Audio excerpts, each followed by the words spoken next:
All right. What's up, everyone? Daddy Robux here, and today we are continuing our playthrough of the Tomb of Annihilation. With us today, we have Junior Warbucks playing Reptar the Ranger. We have Inquisitor Shadowtide playing Thazar the Wizard. Gizmo Storm playing Cade the Barbarian, and then filling in as a hireling, we have Gura playing Helgebron Amble the Paladin. Hopefully joining us at some point soon. Thok should be here as well. He's having some internet trouble. I just spoke with him. He's on the phone with his internet provider trying to see if there's anything they can do. So hopefully he comes back in at some point. Where did we leave off? The party had finally discovered the Tomb of the Nine Gods and have started making their way through into Hey, Dapper Dan, you both got your style, but brother, they you started making are their way through the tomb fully to dressed get to without a smile. the Soul Gorger down below. And after going through a series of very difficult battles, finding that the tomb is covered in traps, they have taken a rest, and that is where we're picking up for today. Thank you for the host, Hulk Hogan's 24-inch pythons. Appreciate you, Hoppa. How was your stream?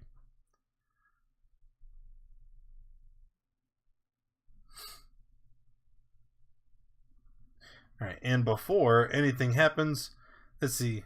We have a Nat 20 coming in for Cade from Snall. So let's go ahead and get that set up.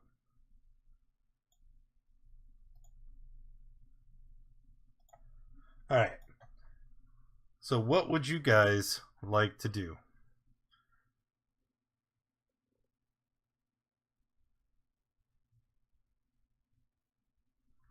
I would like to get out of this room. Okay. And you should be able to just walk right on through because the statue here has been broken open. Let me go ahead and remove those so you can see all the way through. And so here we are. Okay, we haven't gone up yet, and there's also many more layers to go, or floors. So walking up, Cade, what you see there is a thing with stuff in it. Ta-da! Expert DMing, everybody. As you stare down this long corridor, you can see that there are carved birds that soar across the walls and ceilings here. Blocking the passage near its northern end is a large adamantine propeller with 5 sharp blades. And that's what that thing is, about halfway up the corridor. Okay?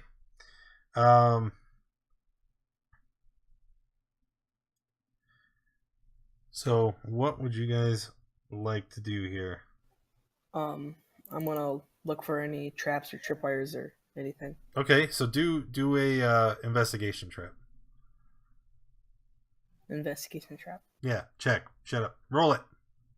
I did. All right. Before you move any further, looking down, you can see that the entire floor of this corridor is a massive pressure plate, and if you step any closer, you're going to trigger the plate.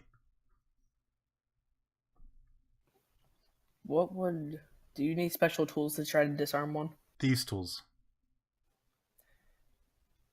Hey, Cade. Don't you have thieves' tools? You want to try to... Yes, he would. Okay. That's quite a roll. And you stoop down and you start tinkering with the pressure plate. I will tell you that you are unable to disarm the trap. However, because you rolled so high, you're not going to set off the trap in the process. So... I can't get this, and it's above my skill level. Well... As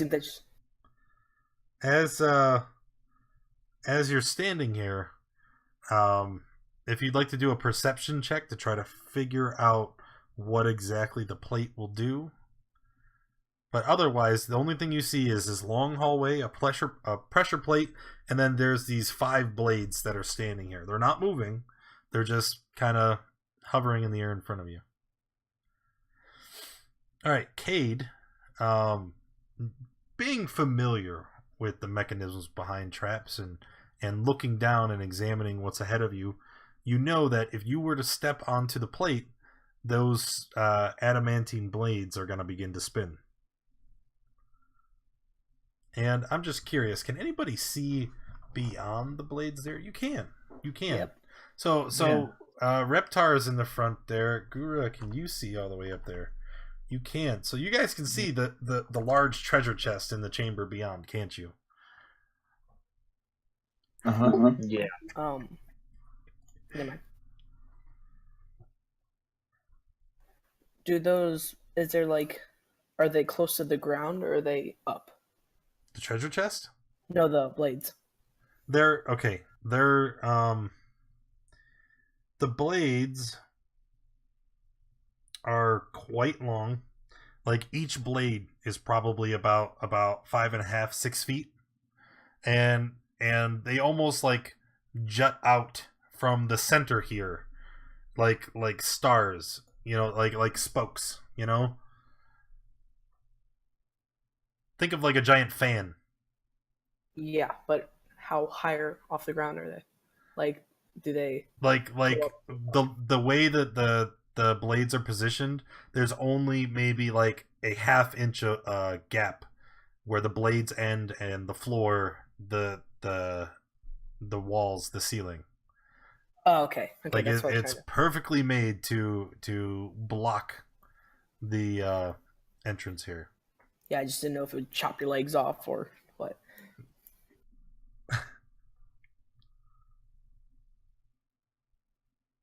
So, how do you guys think we can get by this? Well, I can get one person by it. How? Do you want to know how? It Yes. will involve you. Okay. Can I roll a investigation? I want to see what's the threshold of weight that the pressure plates can withstand before being compressed. Yeah, investigation. Sure.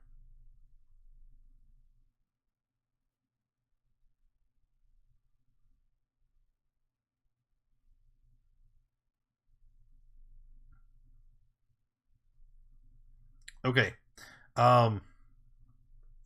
You can tell that the weights, they're almost kind of hovering at the ground level. And when Cade was tinkering with them, you saw that they had give. So it doesn't look like very much weight at all.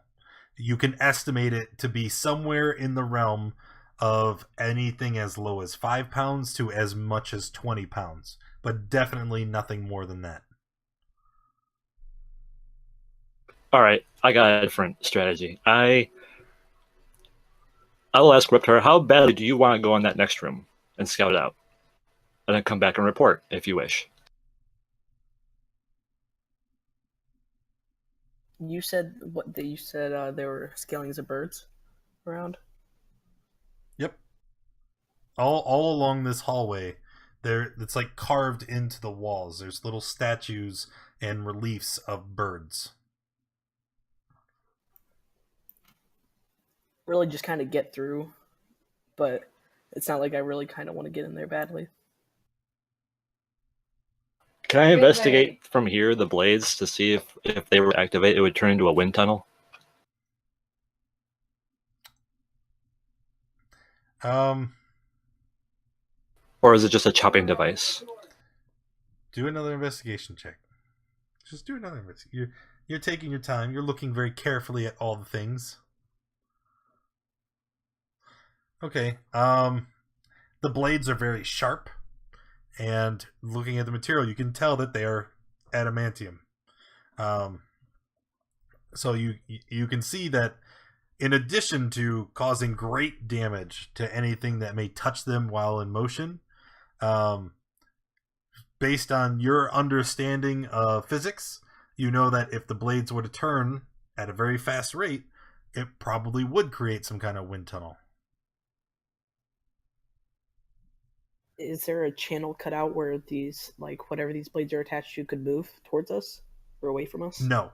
Can you see the grooves on either side of it? Yes, you Yes. can. So the blades actually extend out into the wall, past the opening. So this quote unquote fan will definitely not move, other than spinning. The thing is, like what you said, if you put me on the other side, how would I possibly get back? I feel like I would just kind of be stuck on the other side. I can get us possibly. I can get both of us to the other side. If we want to go. I don't know if we want to go. I cannot get back, but you can. Honestly, I don't really want to do this. I can't really trust you. Really? You can't trust me? You're the one that bit me. I still can't trust you. Maybe we can find another way in here to go in there. I'll see if you can put Kate on this side. Only I'm not making you put me over there with your magic. Can I cast Prestidigitation to create some kind of a light smoke to see if there's any light beams that would set off a trap? Yeah, absolutely. So you create a light haze and you project it out into the room. There's no laser beams. There's no there's no trick other than the pressure plate. And I'll even go one step further, and I will draw the pressure plate onto the ground. So Jesus, what is this? It is right there. Question. I was just kind of thinking by looking at this. If these blades are all sitting in this, how are they going to be able to spin and not hit those corners? Just trust me, it works. Okay. It functions. Like you can clearly see on the entire thing that the grooves are large enough, because remember, it doesn't touch the walls. It's about a half an inch away from the walls. Is there anyone else in the group that is not cowardly and wishes to go down the tunnel? Reptar, you're thinking that the blades are sitting horizontal. I think they're sitting vertical. Yes. It's like a giant fan. It's blocking the way. How big is the gaps between the blades? Is it enough to crawl through if you're small? Oh yeah. Remember, there's only 5 blades, and they're arranged like a star. And since the blades are approximately 5.5 feet long, that means the gap between each blade maybe about 3.5 feet. So they're long, but they got big gaps. Yeah. They're long but narrow. Kate, I think you could jump through that. Yeah. You're like the perfect size, man. Just go for it. Yeah, I bet I could throw you through there too. I feel like that's a little more work than it could be, man.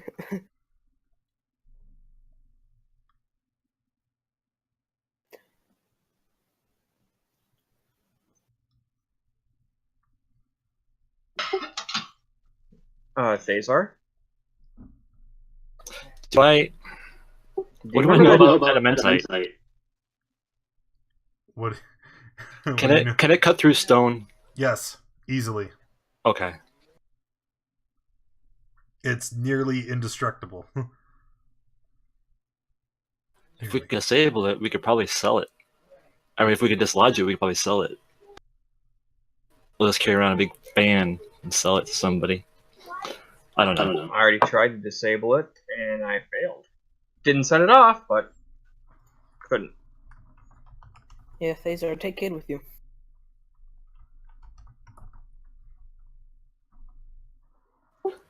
Thazar, do you remember the trick you tried to pull when I got stuck in that mouth? Yeah. Can you do the same thing, only in extreme reverse? Yep, that's my idea. Do you want to go? Well, yeah. Okay. I'm going to cast Polymorph on Cade and turn him into a flying snake. A flying snake, you said? Yep. Hold on. Rar, you need to tell me, where's the nat one going? I know that's exactly what you wanted to hear as you attempt to get through this whatever this is. It looks like Cade's going through. You want it on Cade?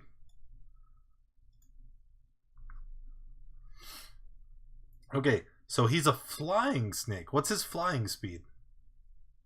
Oh, shoot, I don't know. I think flying snake is 30 feet. Flying speed is usually the same as your movement speed, and my movement speed is 35. Not really. Usually flying speed is either... It depends on the creature. It's either much shorter, because they can't fly very far, or it's much larger. Yeah, see, flying snake has a ground speed of 30, fly speed of 60. Okay. Alright, so, Cade is a flying snake. Well, how would you like to proceed, sir? Let's go through there. Are you slithering or are you flying? I'm flying. Okay, see, you didn't say. Alright, so flying through, nothing happens. You go right through the blades and arrive on the other side. And you see, right now you're polymorphed, so you can't do much of anything. You're just kind of slithering in the air. Hey, Phaser, you should probably unpolymorph him. Well, okay, let me do this real fast. There, that way it uses my spell slot. Yep. Okay, so I'll see Cade has made it all the way through, and I'll depolymorph him. Okay. Cade, since you've made it to the other side, can you shout and tell your party members what you see? We got 3 different colored chests and a sarcophagus. What colors are they? Kind of a gray, kind of a yellow, and kind of a bluish. Do you see any markings? That is a good question. I'm going to relay the information of what the tomb looks like, and we can all just assume that Cade's shouting over to you what he sees. Okay? Here, there's a deep pit that opens up at the entrance of the tomb, with a stone-like sarcophagus resting at the bottom. A snarling, monkey-like creature decorates the sarcophagus's lid. Beyond the pit, there are 3 treasure chests sitting on a stone dais. The chest on the left is carved of black onyx. The middle chest is made of rusty iron, and the chest on the right is cast of silver glistening with frost. The pit is approximately 20 feet deep, and that's all for now.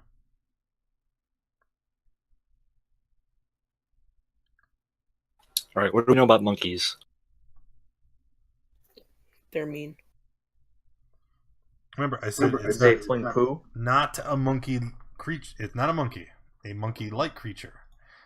Cade and Reptar, you guys have experienced them before, and you are already familiar with the Sioux monsters.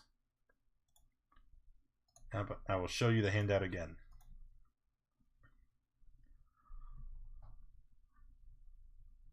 Undead tentacle apes.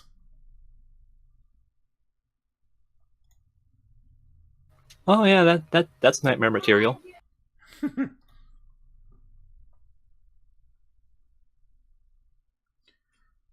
All right, Cade. How would you like to proceed? Maybe you should Investigate the chests. All right. Each chest is approximately 5 feet long and 3 feet wide and 3 feet high. These are very large treasure chests. And when you that is all for now. Like they're there, they're big. I've already told you the materials they're made out of. Maybe you should try opening the sarcophagus first. Okay, you're at the other end of a hallway, so zip it. And I'm not Yeah, climbing too. down there just to open the sarcophagus.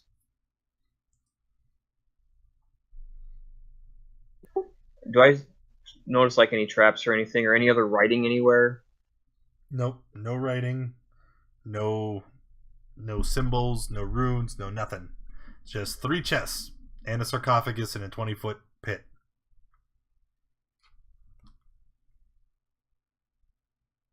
Alright, let's take a look at chest number 1. Okay. Are you opening the chest? Or are you just looking at it? That's kind of ambiguous. Honestly, it was meant to be ambiguous. Looking at it. Tripwires, all that kind of fun stuff. Nope. We'll just sum up. You are very cautiously approaching the chest. You stoop low, looking for wires. You examine the locking mechanism, trying to see if there's a hidden needle. You you do everything that you can think of from all your experience as an adventurer, and it does not appear to be trapped. Alright, let the fun begin. Open chest number 1.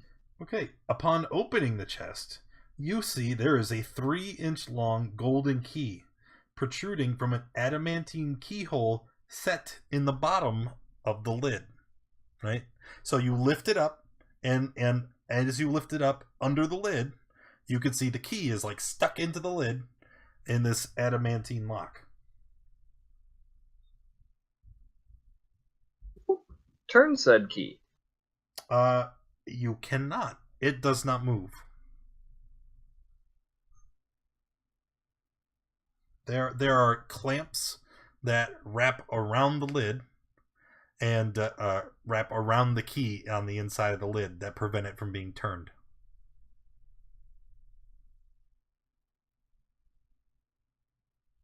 Alright, let's check box number 2. Opening the chest reveals a 3-inch long gold key protruding from an adamantine. Same picture as the first chest. Key sticking out from underneath the lid. Adamantine bars that prevent it from being moved. At the risk of making you repeat yourself, let's check chest number 3. Same deal. Same deal.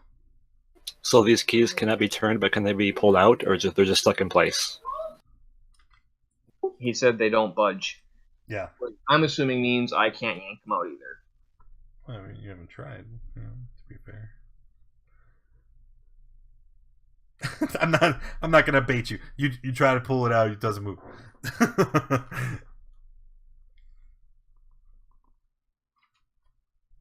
Alright, let's carefully climb down and take a look at the Sue Monkey's sarcophagus. Okay. Examining the sarcophagus, you see that the lid is carved with a stylized image of not any Sioux monster, but Wongo, the trickster god. You see that the image has been melded to the rest of the sarcophagus with powerful magic. The lid cannot be moved by any means, and you can see 3 bands of adamantine securing the lid in place. And you can see that across the adamantine bands is a stripe. On the first one, it is a stripe of onyx. The second one seems to be made of rusty iron. And the last one appears to be made out of silver.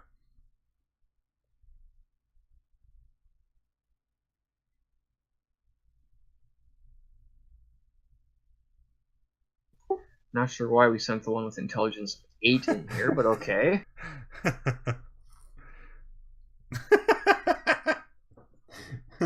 Guys, what do? I think the rest of you need to quit being cowards and get up there. Which one looks the nicest? Because maybe the bands correlate to the chest. Yeah, they do. They match description, they match material. Yes, they do. It's a matter of getting the keys out, which Intelligence of 8 is having a difficult time doing. Is there anything in the chest itself? Nope, it's empty. And just to clarify, right? You've opened them up, you've seen them, and then you just moved on to the next one, right? Yes, I've seen the key. I've opened all 3 chests at one point in time. Okay. Maybe something only happens if the pressure plate's active. Then again, don't want to take the risk. Alright, let's open all 3 of them and leave all 3 of them open. Oh, wait, I thought they were already open. Well, they were, but nothing was happening, so I thought maybe you assumed I was closing them after each one. Oh, I assume nothing, sir. So let's for conversation's sake say that after opening up the 3rd chest, you go, huh, and decide to close it. Upon closing it, you hear a very faint mechanical clicking noise from inside the chest.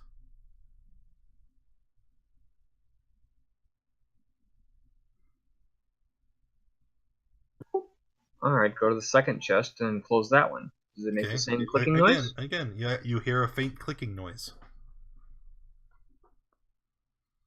Oh man, it's gonna get real.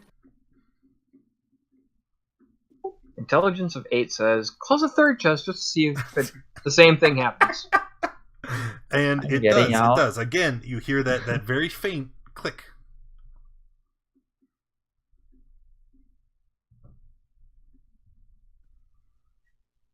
Alright, let's come down and take a look at the sarcophagus. Is there any change to it now that I've closed all No the change loops? whatsoever. Smash it. Sounds like a Cade idea. Tell him it needs to wake up because we've already done all these chests and nothing's happened. It needs to wake up and get on the ball here. Maybe if all the chests are open, the trap won't activate. Can you open a chest once it's closed and the click noise happens? Maybe they Reopen do it in all a certain order. You said you're going to opening all the chests. There's no resistance, no problem. However, you again hear a faint clicking noise, and you see those adamantine bands are again surrounding the key. Should I step on the trap and see if anything happens? Maybe it's better throw something at the trap so you don't need to. I could try to push Thazer. No. I'm just gonna pick up a nearby, like maybe piece of rock or rubble and just toss it on the trap. Do you want to set this trap off? That's what you just told me to do, isn't it? Not me. Reptar is a great idea, except for one problem. When I investigated the trap, and it was investigated by the wizard, by Thazar as well. It's at any weight. 5 to 20 pounds worth of weight. A small pebble is not going to set it off. Well, let's say his rock is a medium-sized rock, though. If you set this trap off, I can't get Cade back. I I can throw my shield at it. It's 6 pounds. So you're But 6 pounds might set it off. Yeah, that's what I want. Just everyone get out of the. You want to, but if you set off the trap, you can't get Cade back. we need Cade. We'll die. No, okay, no. Cade, what would you like to do, sir? So Kate get back. We try. I'm trying to figure out the shoes. keys in these bands, and I mean, my few brain cells in the gears are like grinding, so you got to give me a minute to figure this out. It would be funny if the pressure plates didn't do anything with the fan in the first place. There's only one way to find out. I think Lane just wants to see what the trap does. I'm getting behind you then.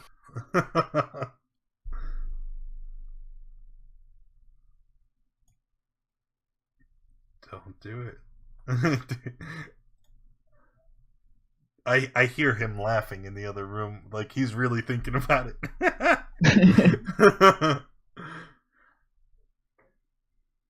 Just like imagine I already have a rock in my hand that I'm just kind of contemplating whether to put it on or not.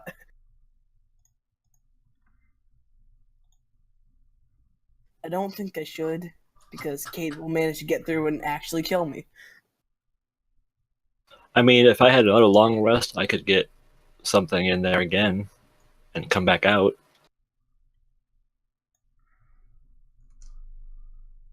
That's if Cade wants to stay in there for, hopefully that length of time, and we just go and camp out somewhere else. Out of character, we just benefited from a long rest. We can't benefit again for another 24 hours. Correct. I know.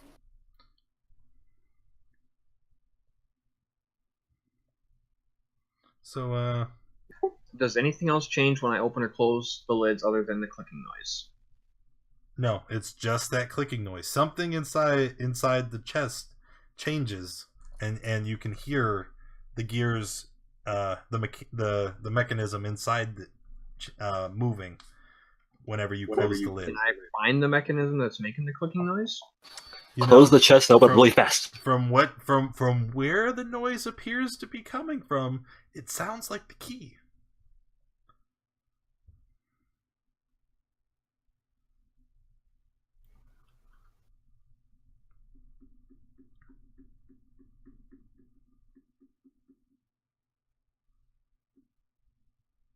And you already said I can't move the key at all. I want to close the lid halfway, reach in with my hand, and try yanking the key out.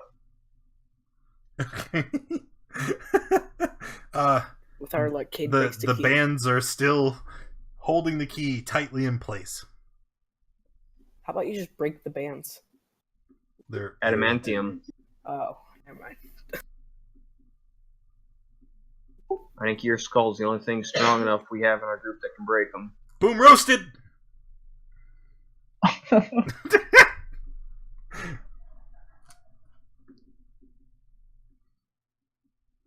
You do have a nat 20 hanging, Cade.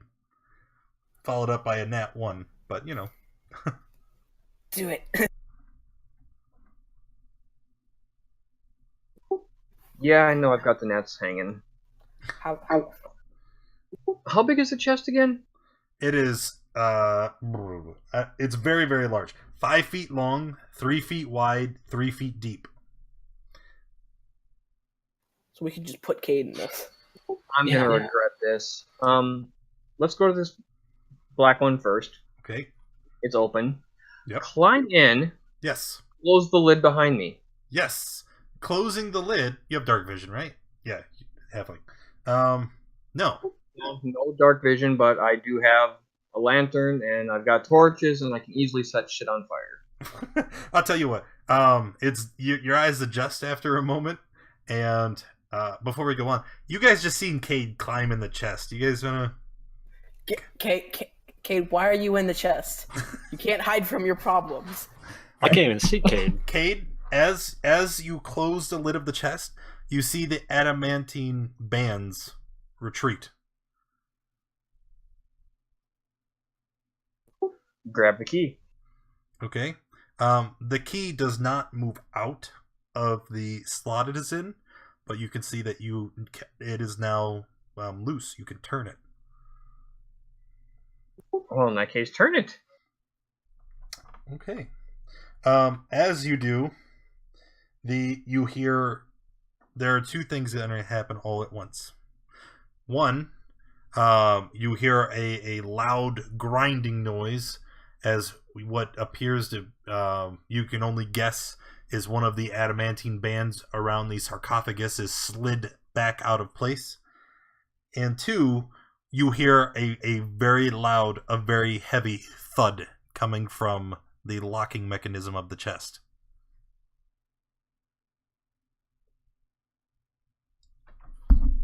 Out of character, I kind of figured I'd lock myself in on this one. Alright, let's do it anyways. Try to open the chest lid. Would you believe it? But it's locked. Can I see the locking mechanism so I can try to pick it? The locking mechanism is on the outside of the chest.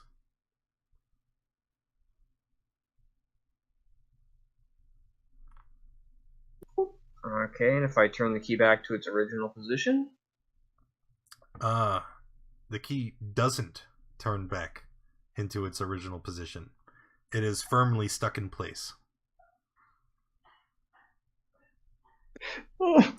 Guys, I haven't heard from Cade in a while.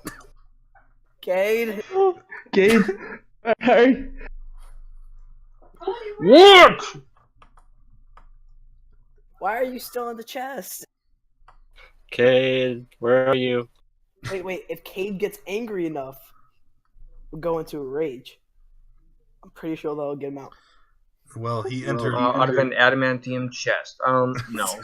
Do it. He'll just be in there on fire.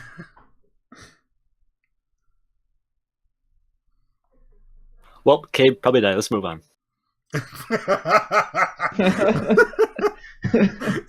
Just in case he does get out, can I set off the pressure plate? I mean, you may have to. Well, this will be difficult. I can get you in, but I can't get you out. Okay. Do you want to go in without setting off the pressure plate? Me? Yes, you. Ooh. I'm gonna do this. Is there any handholds on the wall? Like maybe broken rock or anything that I could climb across? The only thing along the wall are the statues, the little carvings of the birds, but they're not like, they don't extend far enough from the wall to get your hands around them. It's just like, you know, maybe like an eighth of an inch they're carved in. Well, should I run to save Kate? And hopefully make it through those. Don't think I can. You know, come to think of it, there has to be a way to turn this thing off once it's turned on, right? They had to have been turned on at some point and turned off again.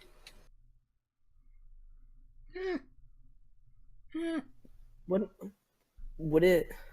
I know if it would like take? Nah, I wouldn't.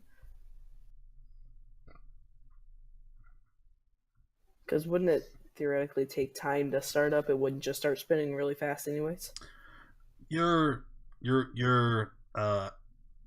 trying to put real world logic on Listen. mechanics in a universe that has magic.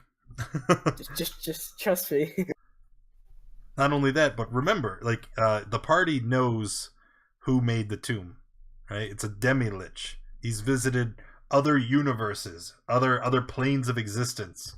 Who knows what kind of strange creatures or technology he's filled his tombs with? Hey, does oxygen? You can assume nothing. Fox, man, it's not gonna work. It's on cooldown. Hey, does oxygen vent through those chests? You're asking me a question? Yes. Well, I would tell you that from your vantage point, you cannot see clearly enough to make any assumptions about the chest. Just open, so. You want to know the answer to that question? Get down to this end of the hall and get in your own chest. Okay, in an effort to probably help Cade, I'm just gonna sprint as fast as I can to the end of the hall without getting chopped up. Okay. You don't want help?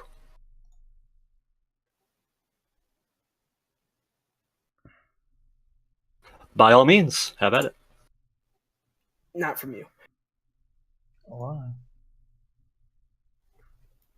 Yep, I'm gonna sprint as fast as I can to the end of the hall. All right. So here's what's gonna happen. Okay, and it's all gonna take place very, very quickly.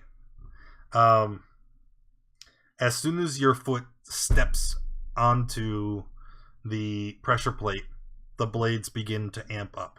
Okay, and it does take a while for it to reach its full velocity, but even so, it begins to spin incredibly fast immediately.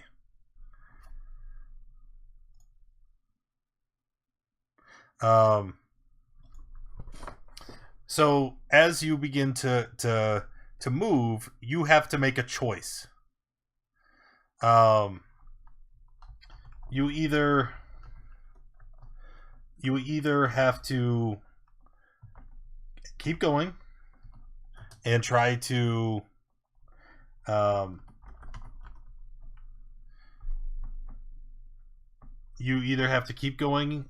to jump through the blades before they reach their full speed, or you have to turn back for risk of being cut. I'm gonna jump through. That'd be acrobatics. Okay, so yes, it will be an acrobatics check, but like I said, even once they started spinning, it's incredibly fast. So this will be difficult.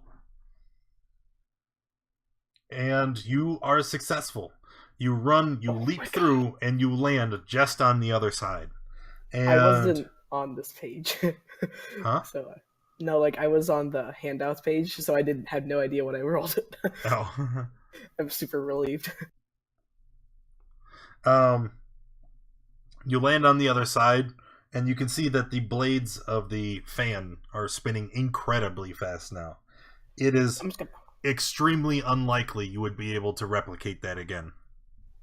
Ha! Didn't need your help. Okay, now that that's over with, and I'm glad that I didn't get chopped up in like 7 pieces. I'm just gonna... Would I be able to just walk around this, or do I need to jump across? You can walk around. Which one is Caden? The Onyx chest. You can see his token. Yeah, but technically his character can't see me, and he couldn't see me That's climbing. why I asked. Ruining the immersion. Okay, well, he's in the black one. It's a shell game. Alright, so you're going to try to open it? Yes. It does not move. Can I try to pry it open? With just your Crowbar. hands? Just try to force it open? Crowbar. Do you have a crowbar? You have crowbar. Alright, so you make the check with advantage. Still gonna fail because I'm weak. No, you're going to fail because it was an impossible check. Try as you can. You heave and push against the lid, and it doesn't move. You can hear Cade inside. Cade. Yeah, I don't know how to get you out, Cade.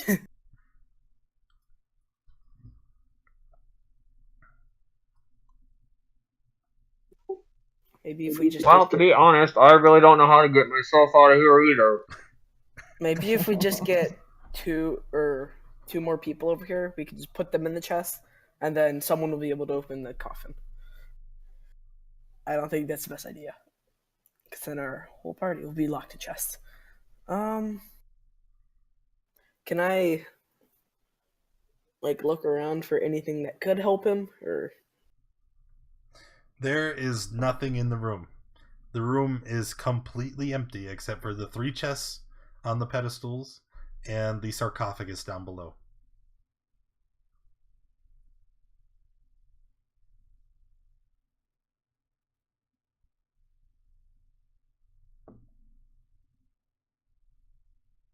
Reptar, go climb in the chest on the end, close the lid behind you, turn the key. It'll unlock mine, and it'll unlock the sarcophagus. Or look for a way to turn these fans off. There's none that you can see. I'm gonna trust Cade, and I'm gonna try to do some contortionists. And Yeah, it's not a contortionist. Remember, this is a very large chest. I'm a very tall person. So you can just bend your knees a little bit. Okay, so I climb in this chest, Alright, you're sitting in the chest. and I'm gonna close it and turn the key, like he said. And you hear a large whooshing sound, and It sounds like the second of the bands has been moved, and then you also hear a muffled click as your chest has become locked. Hey, Cade. Hey, Cade. What? I'm scared.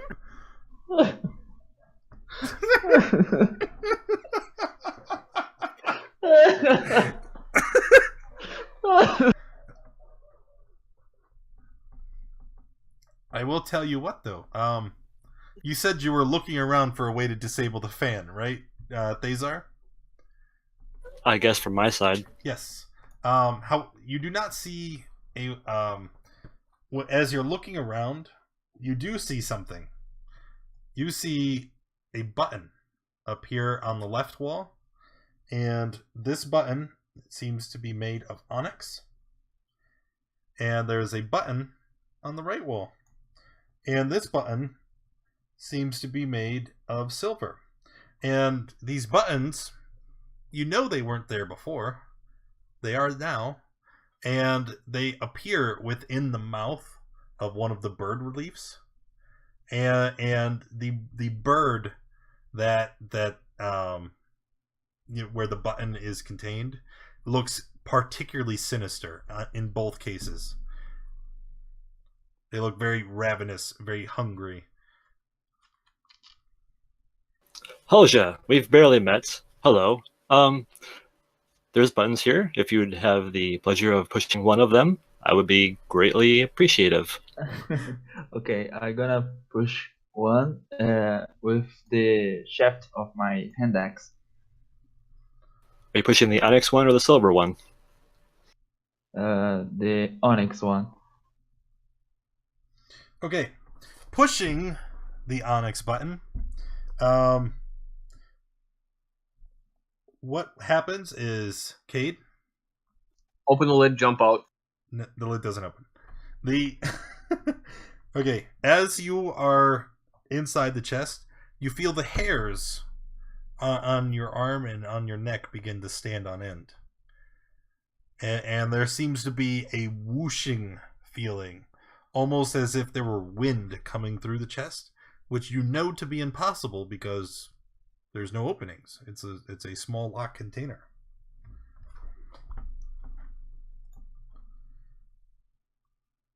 And the lid doesn't open. After a moment, you begin to hear a humming noise. And man, oh man. After a moment, that humming noise begins to grow. And it becomes louder and louder, almost deafening. Reptar, you can also hear this noise, and it echoes through the chamber to you guys at the end of the hall. What's that? After a moment, that whooshing feeling of that wind, it culminates, and you can feel it coming from the ground under the chest. And all at once, almost like a rushing wave of force crashes into you, Cade. And you take 73 force damage.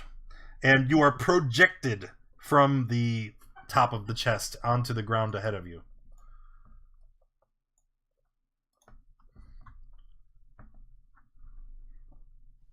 What was that? Ow! You okay, Cade? Hang on a second.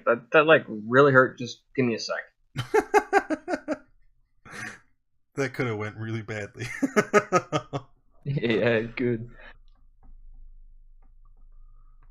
He's chugging a potion.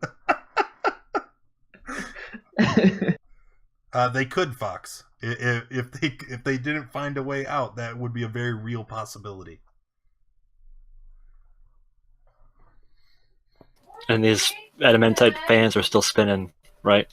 Yes, they are. But you Alright, see but Cade is walking he- around the chamber, and he Is looks in Reptar still real locked? bad shape. Like he's got blood coming from both of his ears and his mouth. He's It's a clutching his scratch. ribs as he's limping around the chamber. So he's stumbling a bit.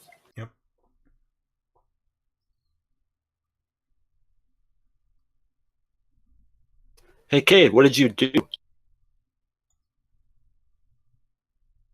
Unlocked the key, got locked in a chest, got thrown out of the chest, got hurt. What I did you found- guys do? I found a button. What kind of button did you find? Well, there was an onyx one and a silver one to start. Really? Kate's gonna kill someone then. It was Taser, not me. I assume I can't. Can you do me a favor and press the silver button? Do you really want? Yeah, I need a silver chest opened. Press what button? Shut up in there. All right, sure. I'll conjure some sort of rod and poke at the button. So I don't have anything I can poke it with. All right. Yes, he might. Reptar, Hello. as you're sitting inside this silver chest,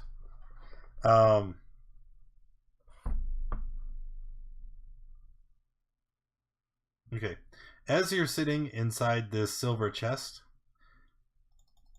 you notice something. Okay, you first notice that the air inside the chest is becoming quite cold, and being a lizard folk, particularly, you're very susceptible to, very aware of the climate inside this box, and you begin to shiver and shake. You're pressing your arms together, trying to keep warm, and it's so cold. The weather continues to intensify, and before you know it, it's so very cold inside the chest. You can feel that almost like all the air is being sapped out from around you because of just the freezing temperature, and you are certain you're going to die. I need you to make a Constitution save, please. Oh no. Oh no. Oh no. Oh no. That could have been much worse. Oh, I forgot to add the plus 40. Wait, what? Take 74 cold damage, please. You weren't. Gosh. No, look up at the roll above it. Yeah. For Cade, yeah. So take yeah. 74 cold damage, and you can feel frostbite setting in, and you have resigned yourself to death. And you hear a faint click as the lock disengages. I'm gonna jump out of the chest and I don't think you would. You're very cold. I'm gonna try to barely crawl out of this chest. I hear the lid go click. Yes. Alright, I'm gonna go over there and open the lid and see if Reptar's still alive. Barely. Barely. he's a very blue color. I'm trying very hard as I can to crawl out. I assume I can barely move. Alright, pull him out.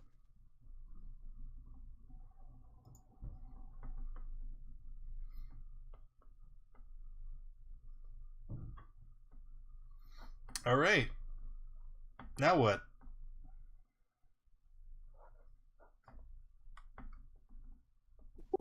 Okay, Reptar, we got one more key that needs to be turned.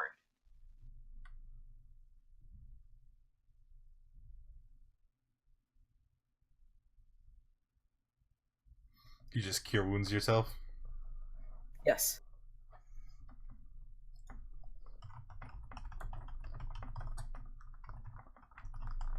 Do you want me to go in there? Actually, I think you should go in there. I don't really know. Actually, I was thinking the same thing, because I got hit with force and forcibly ejected from that first one. You froze in that second, in that blue-colored one. I'm betting this one's going to be hot. Oh, that would be nice. I think I kind of want to go in there for a little bit.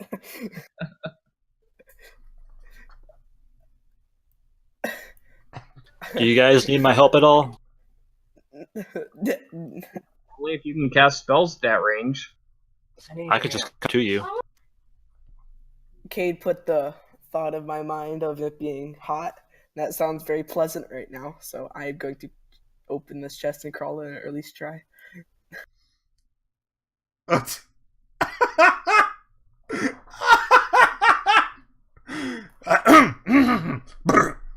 Okay. You're inside the chest. I turn the key. Okay, and it locks. And Thazar, on the ground in front of you, on the pressure plate, materializes a rust-colored button.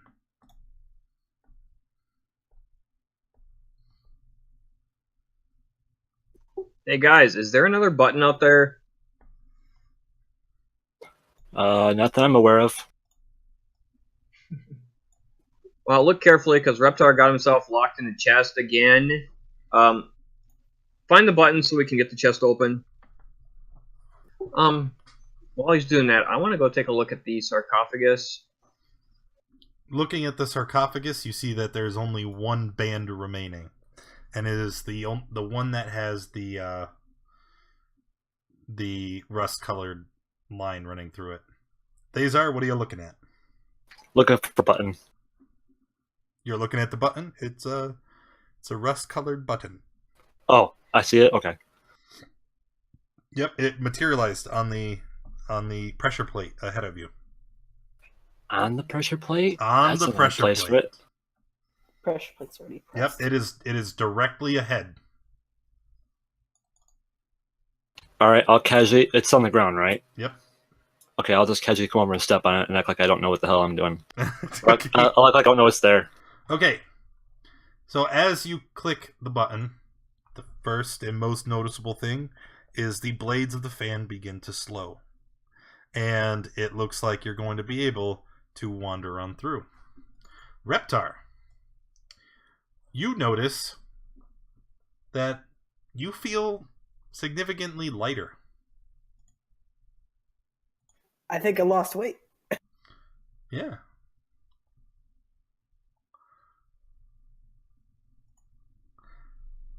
You notice that your pack feels a little funny.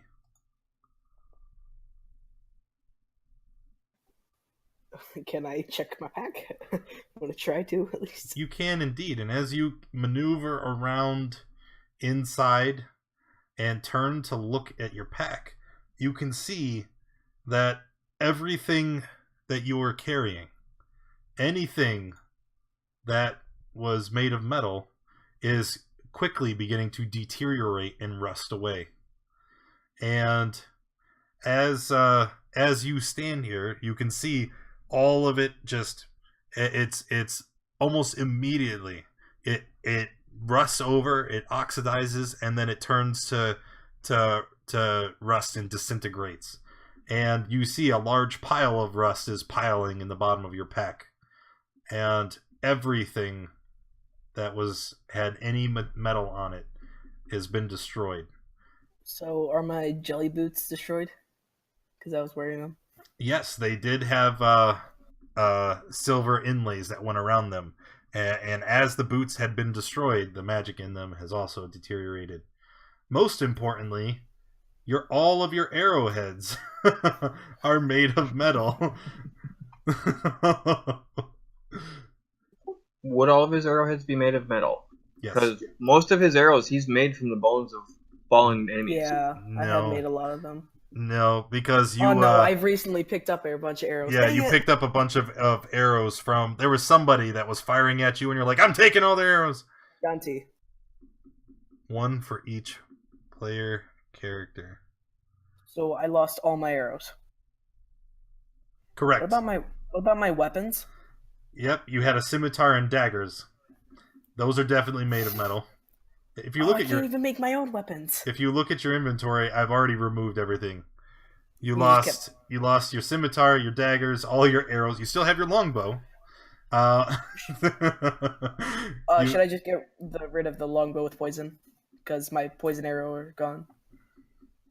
Yeah, it kind of sucks. We went through and formatted that, huh? No, leave it there. You might get some more. Oh, you're at it. Okay, fine. I'll just remove. Okay. Is my lizard dead? No, he's still in there. Although he's not happy. I'm sorry, skippers. And oh, wait, there's one more thing that you were carrying that was metal. What? Your coins. I don't need that. All right, and then after the last piece of metal that you were carrying has disintegrated and disappeared, the chest unlocks. And It was not warm.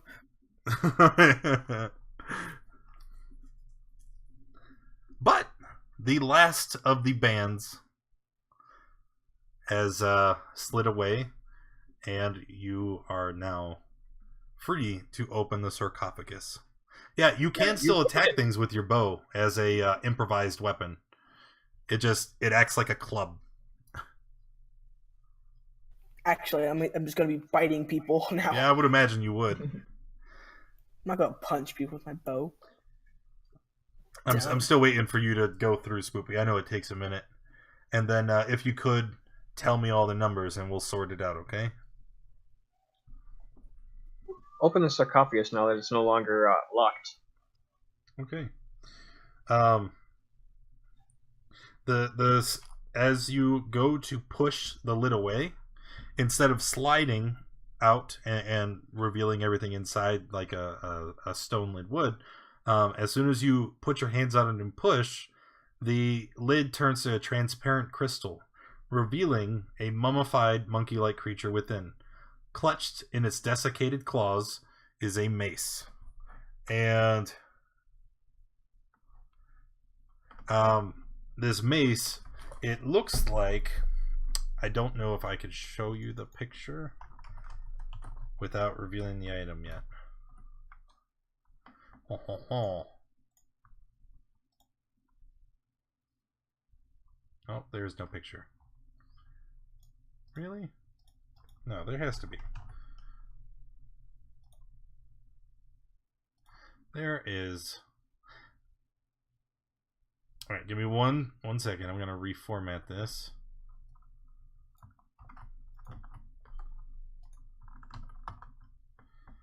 Because I want to show you what it looks like. There we go. This is what it looks like. You see, it's got skulls with glowing amber eyes at the head of the mace. And it appears to be made out of some exquisite material. Very dark in color.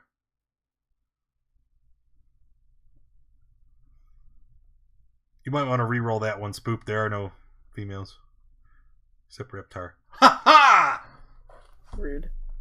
Got him.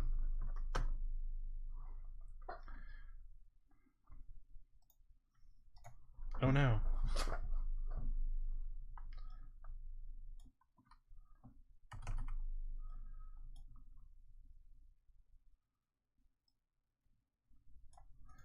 Okay. What would you guys like to do? Oh, I'm gonna regret it, but I've regretted most stuff today. Can I pick up the mace? Yes. Yes, you can. And when you do, okay, when you do, you see a red cloud, okay, and everybody can see this. You see a red cloud billow out from underneath the corpse of this monkey creature, and it rushes out in all directions from the sarcophagus, and then it kind of coalesces in both on Cade's arm and on the mace, right? So it's kind of like just lingering along that material, and as it coalesces, it kind of becomes the shape of a Sioux monster, and you hear it snarl, "Let me in!" and it kind of rushes and envelopes Cade. All right. So that's what everybody sees. Would anybody like to make any immediate reactions? No.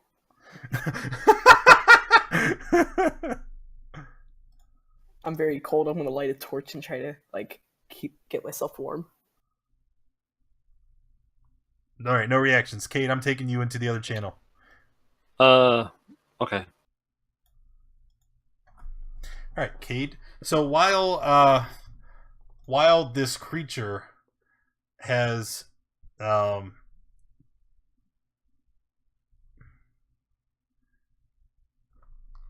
it's an old list, Spoop.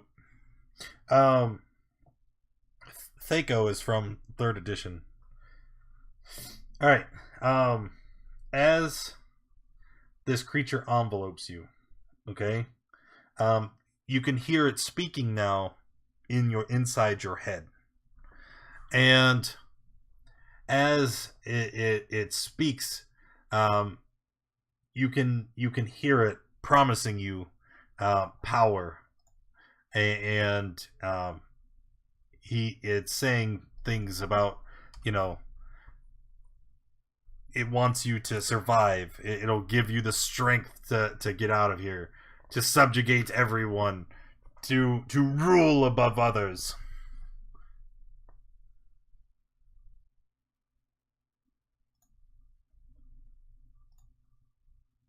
Wow, that's a tempting offer.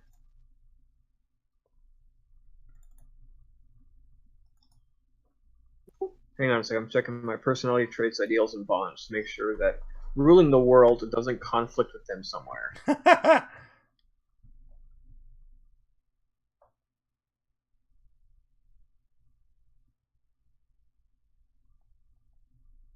Alright, I don't see anything there that would conflict with that.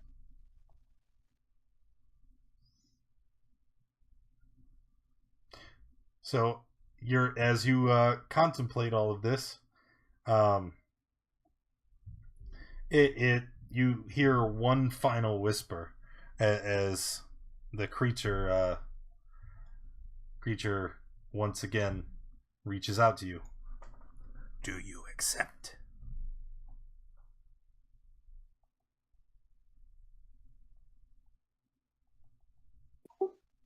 Accept. Okay. So you feel this red smoke, it, like you had witnessed earlier, it just kind of rushes into your nose and mouth, and you can feel it filling your lungs. And as you do, you're going to gain everything on this card I'm about to show you. All right. If you look in your journal, Chapter 5, Tomb of the Nine Gods, Player Handouts, Trickster Gods of Omu, you'll see one that says Wongo's Spirit. And it will show you Wongo, the Sioux monster, is violent and deranged. And he will continue to give you his power as long as you are violent and deranged. And you gain a new flaw, which will override any existing flaw. I act without the concern for the well-being of others. And with my rage, I've been doing that anyways. Yeah, I know, right? And you gain a new power, like it details there. So now you can attack people with your mind. And you also get the Mace of Terror, since Wongo is bound to it. And I changed it so that the text is now, you can see what it does as well. Okay, we're going back up to the other channel. Alright. Alright, so you guys see the that red smoke kind of billow out, and after a moment, it kind of pulls away from Cade, and then it rushes forward into his mouth and nose, and then disappears completely.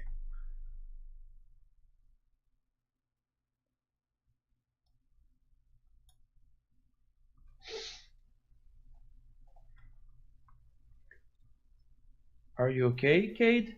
Yeah, that looked kind of weird. Oh, I'm good. I'm really good.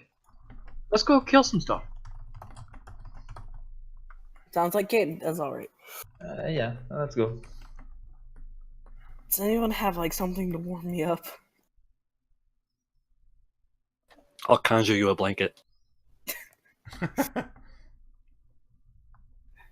I can give you a hug. Okay, let's continue. Is this blade still spinning? Nope. Okay.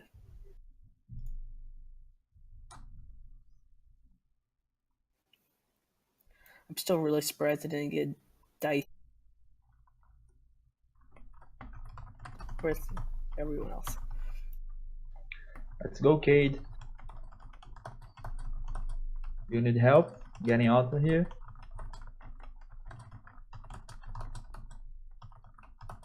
No, he doesn't.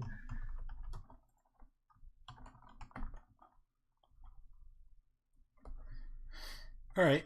So walking forward, I can't recall. Did you guys read this yet?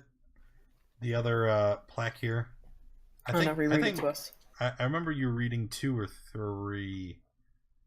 We shall We read did. it. We've read 1 and 3 so far. 1 and No, 3. we read 2. I don't. Well, if you give me a moment, I can find it, and I'll know exactly which ones you've read. Asterisk warning. No, you've read this one. You read 1, 2, and 3. You haven't read 4. See, this is the only one that I know of. I was trying to scroll up and find the other ones, but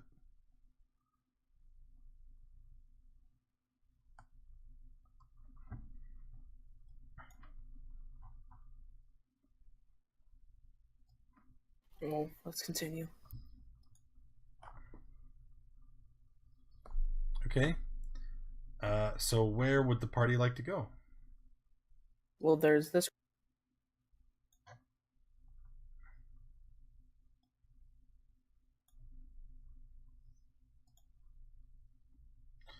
One second. 1 second. Don't go around the corner. Okay, you can go around the corner. I see something. Looks like a skull.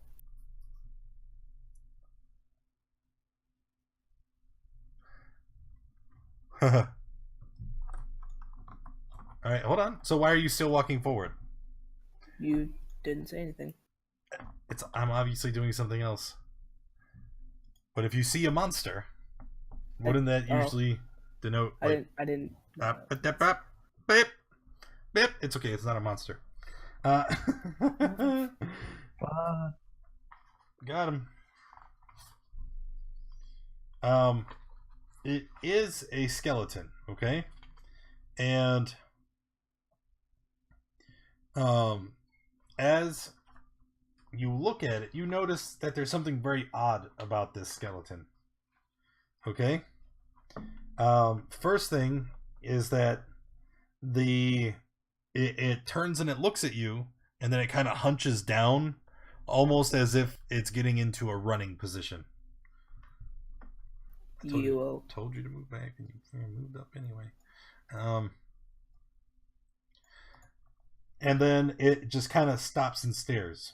And then as it looks at you, with its face pointed towards you, you can see that on its head, it has a black marking, like it's in soot. And it looks like a key with a triangle-shaped head. I'm gonna stand right here, and if it runs down this corridor, I'm gonna try to tackle it.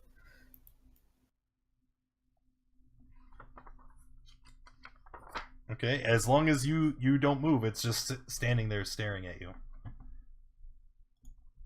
I'm gonna move 1 spot forward.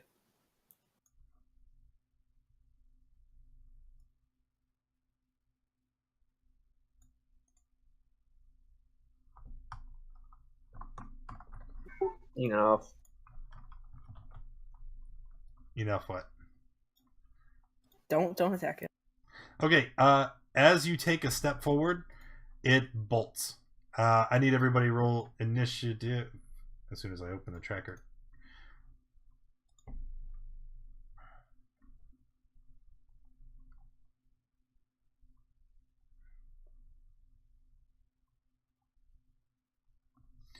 1, 2, 3, 4. Oh, that's all there is.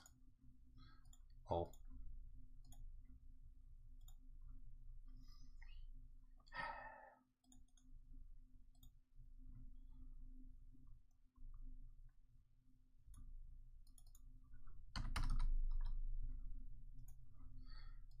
Okay, so it is going to take the first action, and you notice that it is incredibly fast.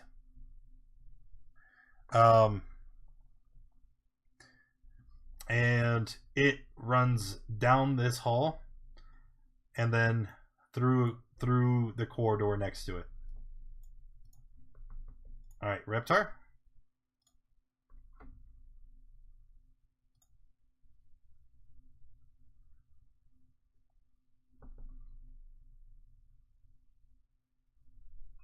Okay, so I'm just gonna dash and then move. And that is it. Cade.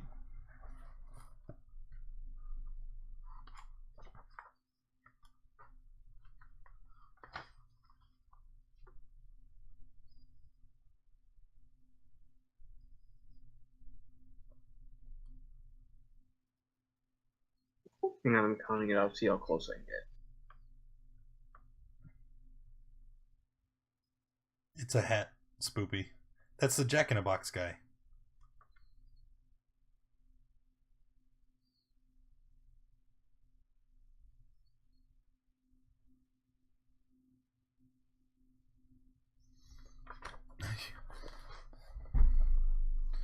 You managed to get all the way up to it and attack? Oh, jeez. Lane, take 3. At least I'm warmer.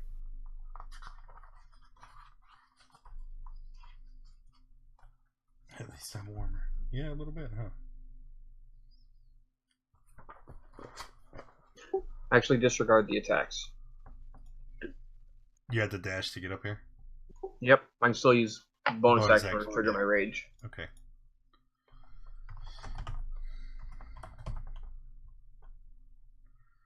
There it is. Oh, It's just a force of habit to hit Bob twice after I hit the rage. yeah.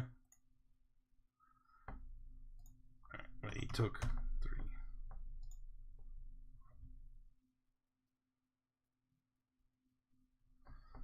After that, hell yeah.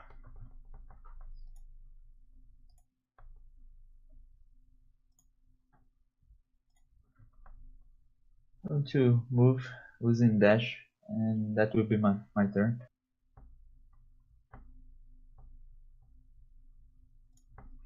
Okay.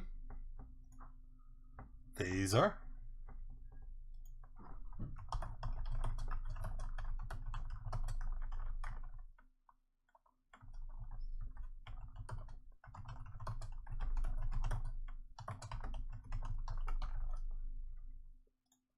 I guess I'll just dash after them.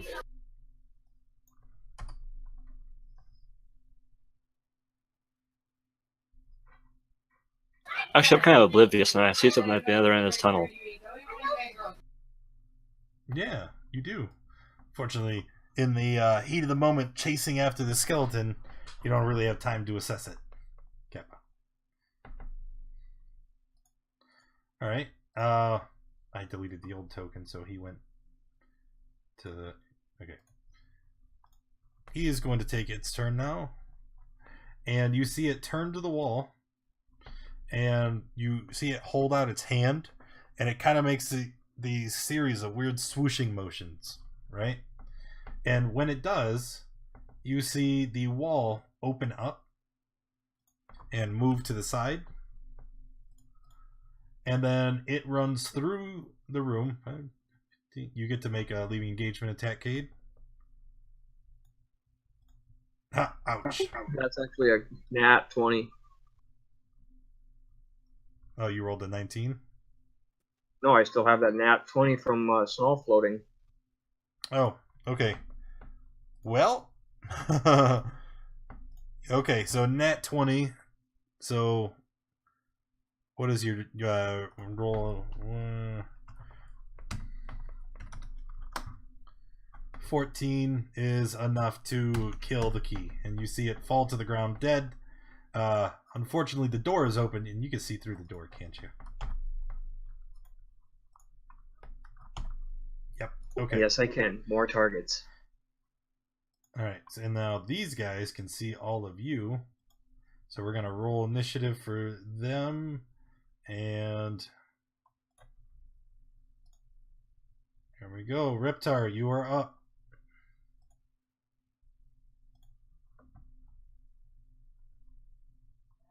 A lot more people than I thought. Okay, I'm just gonna bite this one.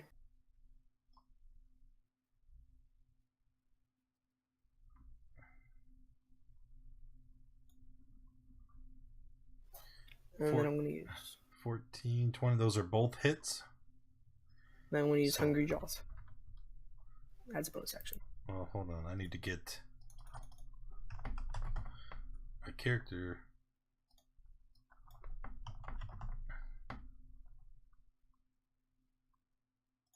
Okay. So the first thing you're gonna notice about these undead that you've kind of just stumbled on, and the only thing I'm gonna say that you notice from all from looking at them is these are all undead dwarves. Okay, that's all I'm gonna say. Do you gain life from Hungry Jaws based on the damage you deal? No, it's just 5 of them. Based off your level? Con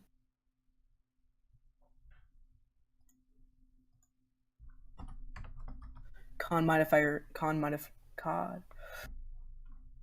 Okay, I get it. It's not based on your damage. That was the question. Yeah. All right. After that, are you finished? Yes. Did you gain your temporary hit points?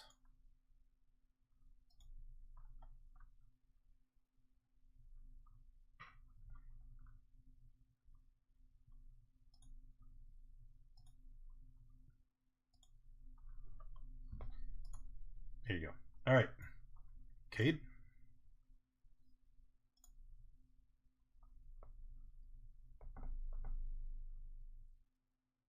I'll stand right there.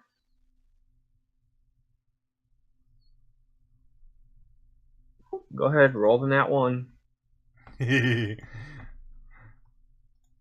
All right. Oh, so you run in, relishing the idea of getting to inflict some damage, and you, in your haste, you rush in, and as you attack, you don't have a very good grip on your weapon, and I need you to make a dexterity check, or you're going to chuck it across the room. A save or just dex? Dexterity check, not a save. All right. So you whoops, and then you manage to grab it with the other hand and stop it from flying. Well, in that case, I'm still holding it. I still have a second attack.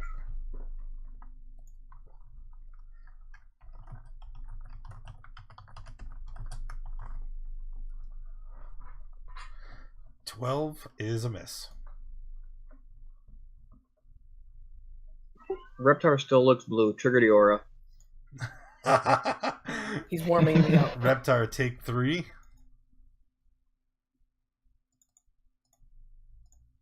Not hurting me, warming me up. All right.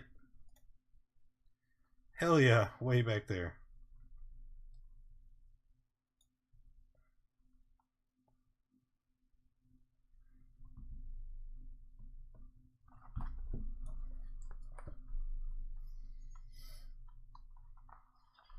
I think your mic is muted, bud. No, just checking. I'm going to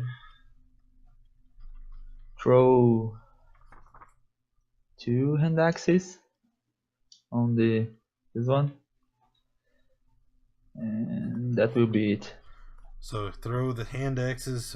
14. The first one will hit, and the second one misses.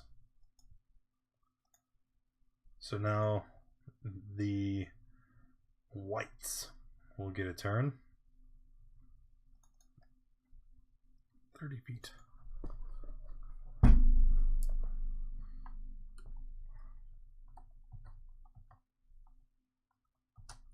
Yay.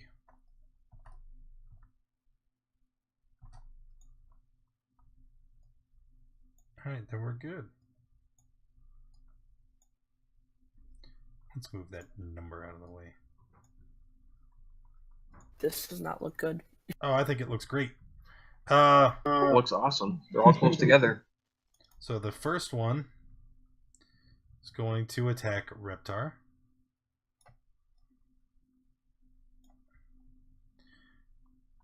And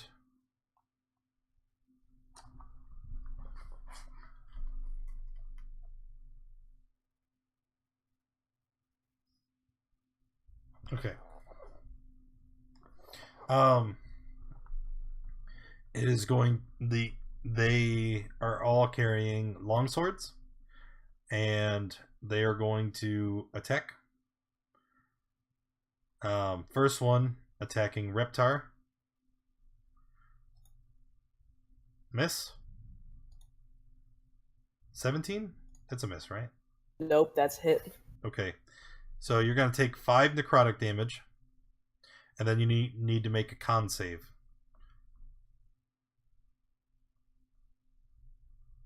That is a pass. You just barely made it. Oh my gosh.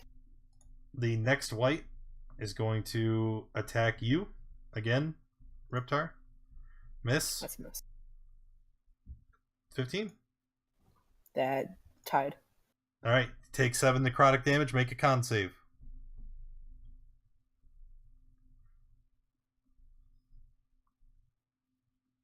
Fail. Your hit point maximum, so don't forget to take it from your temporary hit points first, which you did. You take 7 necrotic, and your hit point maximum is going to be reduced by 7. Alright, the next white, and then the next 3, because the only person they can attack is Cade here. Cade. Miss. Cade. Miss. 18. Yes. What's your AC? 19? 19. Alright, so 20 will hit. Take 3 necrotic, and then con save.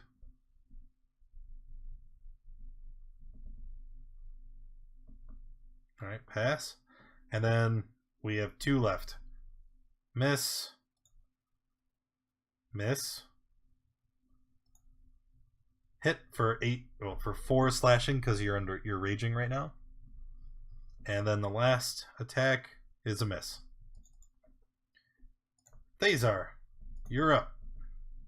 All right.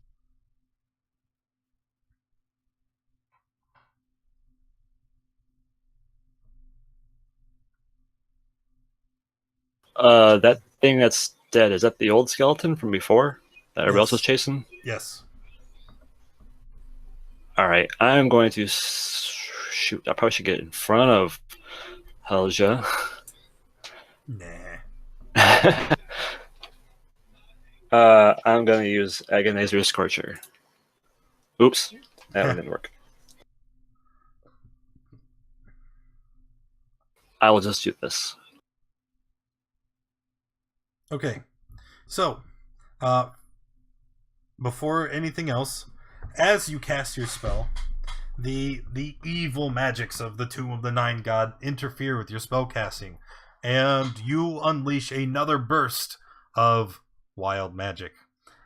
As the wisps linger out and lash around you, the effects are as following.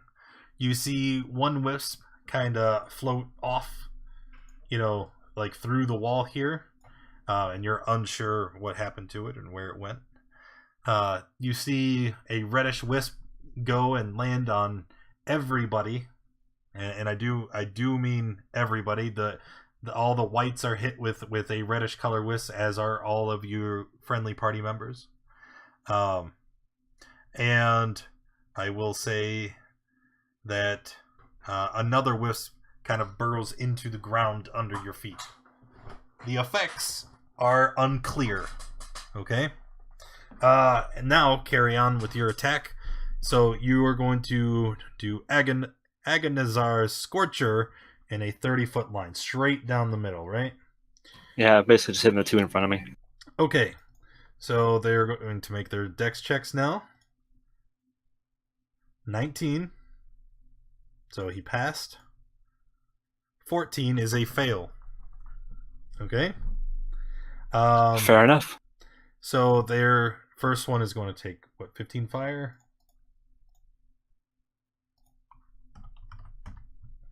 And then the second one is going to take half.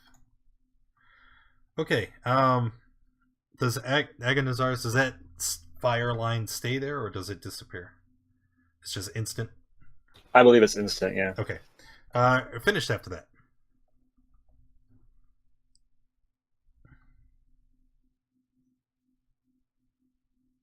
Yeah. No. Yeah, I'm done. Okay. Reptar, you are up next. Before you take your turn, though, Spoopy to Doopy is healing you for 1 hit point. Isn't she generous? Thank you. Hey, maybe if you don't die by 1 health, then you'll know it mattered. I want to bite the one right to the left of me. Right to the left of you. Are you sure about Directly. that? One to the left of me. Direct left. Okay. Bite away. Is that a miss? Yes, it is.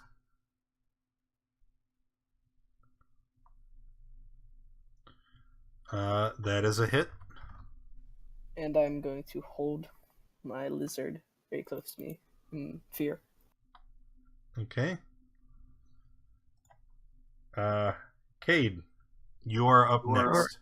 Seeing all the others come rushing in, let's start with the one sitting up at my 9 o'clock position. Okay. Got him. And again. And then Aura. And Reptar is still blue, so yes, Aura. Alright, Reptar, take 5. Are you kidding me? Nope.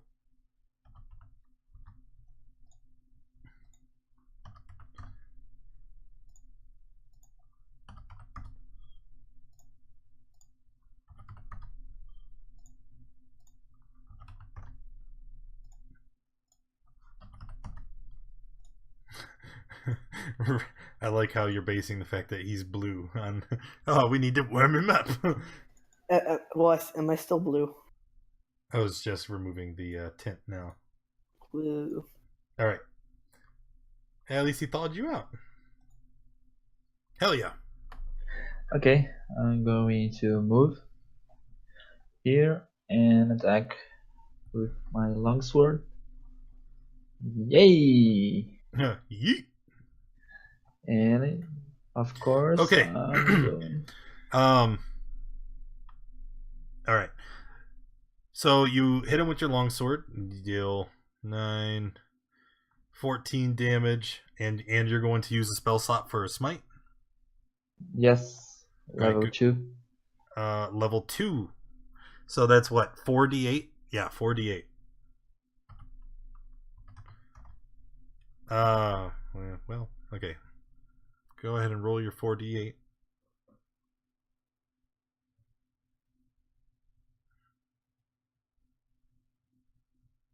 Yeah. Yep, he's definitely dead. You bring down your longsword, and all the radiant energy just washes out over the white, and you see him almost freeze in terror as he knows that his death is coming. And as the radiant energy hits him, it just incinerates everything, and he is destroyed completely. Okay. Leaving behind nothing but his longsword and his quiver of arrows. Alright, are Okay. you finished, Helja? No, I'm going to move yet again and attack again. Oh yes, you do get to do that. 12 is a miss. Okay, that's it. Alright, The whites will get a turn now. And can't really do much of anything because you're in the way. Spoopy da doopy.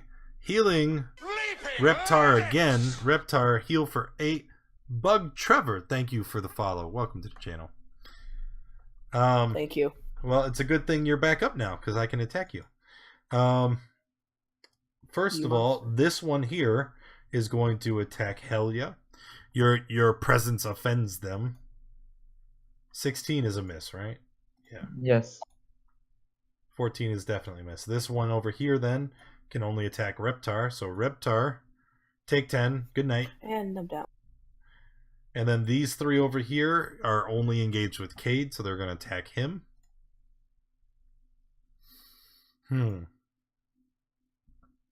This one attacks you and falls prone. And then, even though he's prone, he's trying to reach out and grab you with his life drain. So, because he's attacking you from the prone position, he will have disadvantage on this. 13 is a miss. Next one, attacking Cade still. Miss. Miss. And then last one. Miss and miss. Thazar, on you. Alright. I can't get to Cade from here, can I? To Cade, yes. Yes. Okay, look, you can actually, because you can move through friendlies, you can go here, there, and then there, and be adjacent. So wait, what? Did you see the line as okay. I was moving? Like if you're here, you can move forward 1, diagonal, diagonal. Okay. Does that provoke attack of opportunity? No, because you never leave engagement with anybody. Oh, okay. How's Cade look? Ugly. Very ugly? Very ugly. Pissed. Okay, how does he look on health-wise? He's still pretty banged up, right? Remember, he took that massive amount of force damage earlier. Alright, I'm gonna cast... Oops. No, I'm not gonna cast Whoops. I'm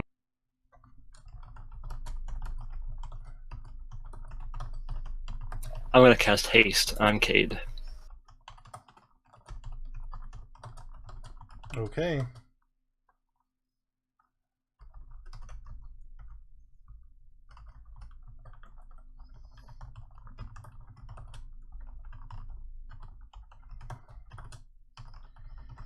All right. So, Cade, you are hasted. Are you familiar? I mean, it's a... Yes, I am. I'm very familiar with that spell. All right. And then are you finished? I am going to take a step over this way to stay on top of Reptar if I can.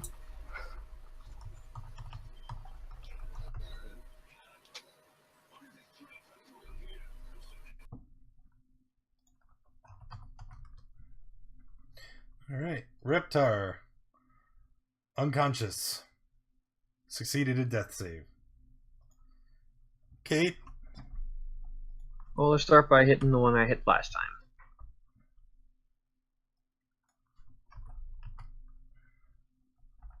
time. He's still standing.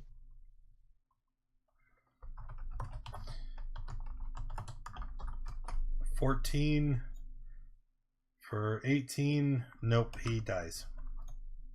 Alright, now let's swing at that one that was prone below me. Alright, with advantage, it's a hit either way.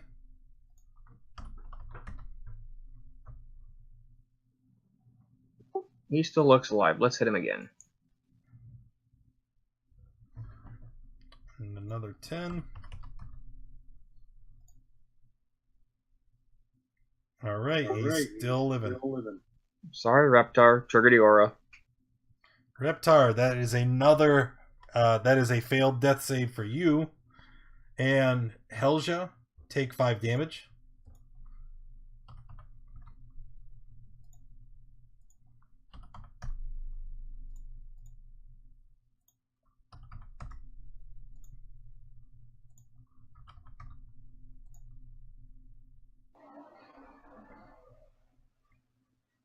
Okay, done. Taser takes the damage too. He's Oh, in range. he's under Reptar's token. That's why I Yes. forgot. Yeah, Taser take 5 as well. Got it. All right, and then hell yeah, it is your turn.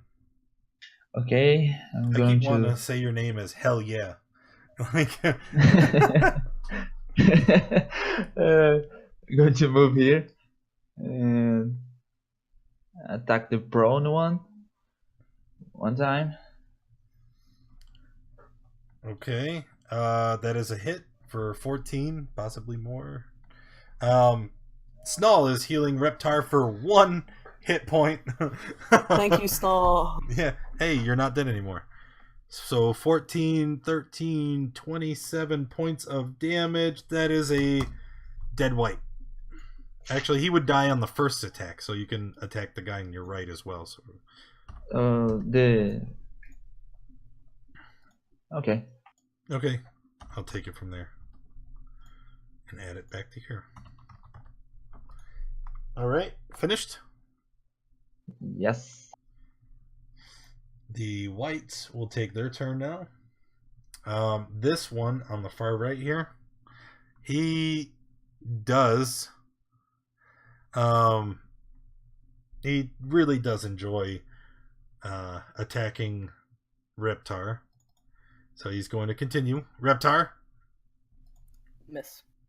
hit for 4 necrotic. Make a con save. Do I need to? Oh yeah. Yeah. Okay. Never mind. Just take... Hey. Passed. Okay, so you are unconscious again. The second What? white is going to attack Thazar.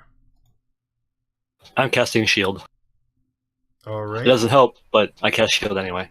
Well, it may attack. It may on the next one. What's your AC with shield? 16. Lower, I think. Well, it just it gives you +5. 17. Yeah. So. Shit.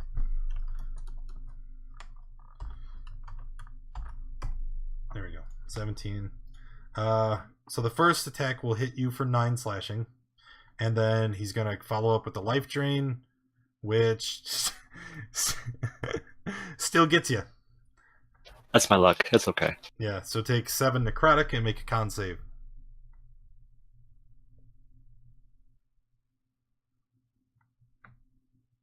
"12 is a fail. Your hit point maximum is reduced by 7 until you finish a long rest.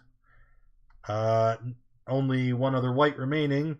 It is actually going to slide a little bit closer and attack hell yeah.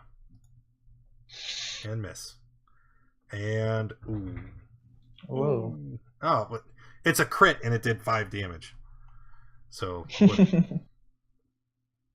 however, the attack is so strong, it is going to knock you prone. He's coming at you with his fist exposed, and he's trying to palm your face and do his life drain, and he just kind of hits you in the nose and just keeps pushing you straight to the ground. Thazar, you are up next. Jesus, going faster.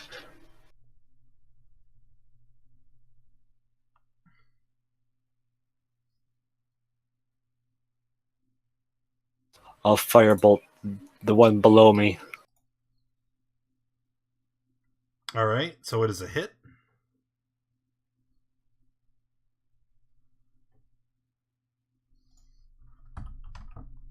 No, not 189. I hit too many buttons. Anything else? That's about it. Reptar unconscious again. Oh! No! Holy shit. What is it with you, kid? I just really love nat ones. Always God, nat which ones God? on the death saves. I don't want to die. Oh, Snall coming through with the heal for 2 for Reptar. Oh, I thought he was gonna give me a nat one for some reason. Oh, that would be so cool. I think we said that a long time ago, though, is that you can't. About a month and a half ago, when Yeah. I was spamming nat 20s and nat 1s, and Reptar lost one of his monks, you said from that point on, Yeah, The you nat ones, can't Twitch gods nat one a cannot death save. interfere death saves. Yep. All right. Cade? Let's go for the one below me. Death is an opportunity to make a new character. Yeah, but when you were just breaking into the end game, you don't want to make a new character. 16. This is you said ahead of you or below you? I wasn't paying attention. Okay. One below me. 16 is not enough to kill it, but you see he's quite wounded.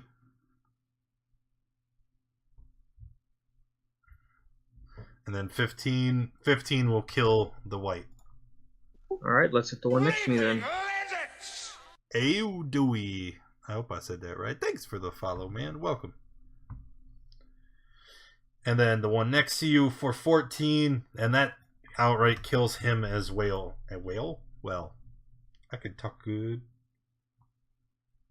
And then are you finished? Nope. Right. Or alright.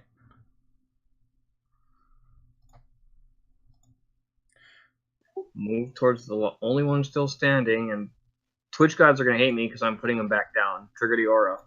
Yep. Reptar, Thazar, and Helia take 5.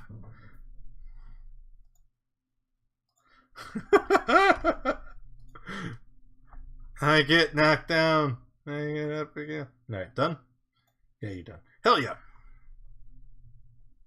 Snall would like to bless a creature a nat 20. Who receives it? Cade. Cade, you got a nat 20 coming to you. Thank you, Snall. Okay, I'm going to stand up and move right here. And I'm going to use Lay on Hands on Reptar for 20 hit points. For, you And said that will 20 be- hit points? Yes. Okay. No one's gonna knock me back down. Okay. That's You're it. finished after that, right? Yes. Alright, the last white is going to take its turn again. And this is the one that just loves you, Reptar. It's spent every turn attacking you. So it is going to attack Gets you crit. again. And miss. I was imagining it getting a crit. And miss. Thazar, you're up. It's a lot of fun, man. It's a good campaign. All right, this white below me, how well is he doing off? Is he pretty much beat down too? He's very hurt.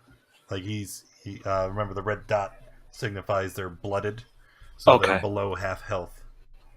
All right, I'm gonna use my action to help Cade destroy it, if I can do that. So you're going to help him kill the white. So how would you, paint me a picture? How would you assist him? Well, I'm assuming his facing is already on Reptar. He seems to be pretty Right. focused on that, so I'm going to try and draw his attention more so. So basically, Cade's got a pretty good flank on him. We're not using flanking. No, I know. but I'm he's- using my he's help action helping. to portray He's that. helping.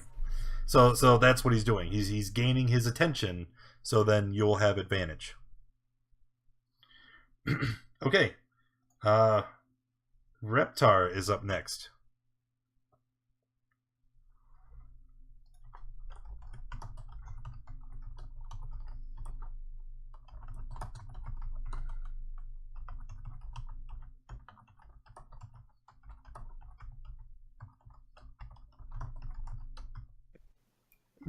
Just gonna bite him twice. Yeah. Okay. Let me see here. 17, 15, 8, 11. Yep, that is a dead white. You get a little bit of revenge. I just take a chunk of them. All right. You did it, guys. So you have a moment to catch your breath and examine the room that you now find yourselves in. As I make a ton of noise. Can I examine this sarcophagus? Well, I'm going to tell you what the entire room looks like. Oh. This vaulted tomb is overgrown with moss and creepers. Like vines crawling up the stone walls. There's a stone sarcophagus resting on a stepped dais in the middle of the floor. And on the wall behind the sarcophagus, you see two large statues. They bear grip a 5-foot diameter bronze disc embossed with a dozen glaring eyes, and that's what those two stars are on the map. Those are the statues. See ya, Fox. Thanks for popping in. The desiccated corpses of the wights that you've just slain, you notice also that each are wearing a black mask made of paper mache and feathers, and that there is an arched crystal window to the east that offers a view of the tunnel beyond. So you can see a window here that leads into the tunnel. Okay. Is there nothing inscribed on this? Because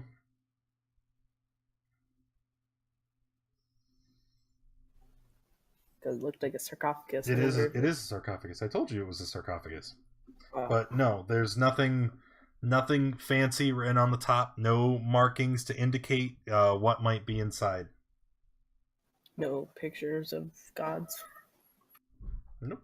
Well, there's the giant golden disc you haven't examined. Kappa.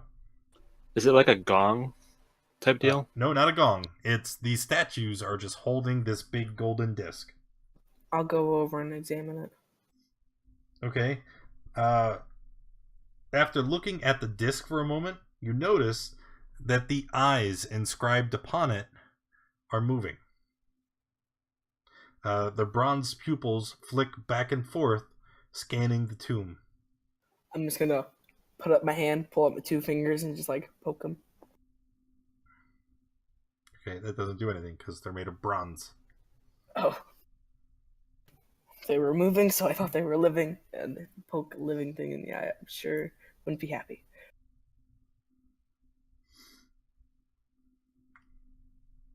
All right. Anything else, guys? I'm going to open the sarcophagus. Pushing on the lid of the sarcophagus does nothing.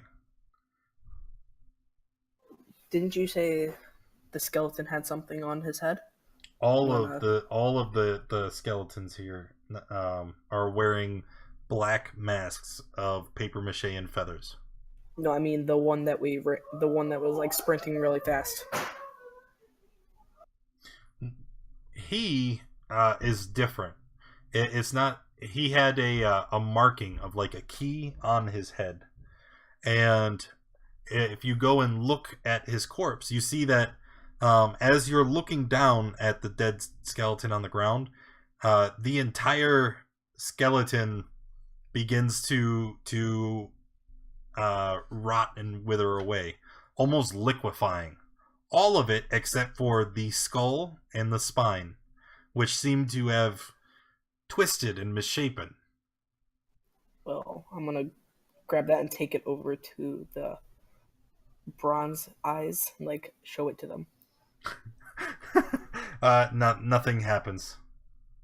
Look at this. However, when you pick up the skull, right, you reach down and you grab it, you notice that it is continuing to twist and change its shape until it is actually about the same shape as a key. However, it is still a large skull, right? But the spine has twisted and it's got spines coming out of it that almost look like the teeth of a skeleton key. So, skeleton key. Can I look for a keyhole anywhere? You can look, but you see none. My This guess is that it came from the previous room where it was standing in. Yeah. You said this was class, right? Yep. You guys think what I'm thinking? Nope. Nope. No. You guys thinking I'm thinking? No, not at all. Don't do that. Do I see anything in the room up here? know, For where that, Daddy, you say that the right dropped his long sword and quiver of arrows, right? Yes, all of the whites were carrying long swords and they had quivers of arrows. So, Reptar, you can get this here. Get what? Some Okay. arrows Let's back it up. here. Oh, Daddy, did you say that they dropped arrows? Hey, Reptar! Yes. Why, yes, I was- I did say that they dropped arrows. I don't know if anybody like our ranger would want arrows for anything like shooting stuff with his bow that he lost all his arrows for. You know, the arrows on the ground, Reptar. Oh yes, I would love some arrows for that bow that I lost all my arrows to. I will retrieve those arrows and put them in my quiver. I like how even after Gura was like, "Hey man, there's arrows here," you know, he was still up there with you, like, I'm investigating this room. There's got to be treasure. So how many arrows are there? I think before. I think before we had already determined that you have 2 quivers, so you sling them on your hips, and so you can collect enough arrows to fill your quivers. All right, and then Cade, you've been asking for quite a while about the room up there. Yeah. Inside that room, you see a large fountain crusted with moss, and it rises in the middle of a circular room. 3 marble maidens stand in the fountain holding pitchers out of which water flows.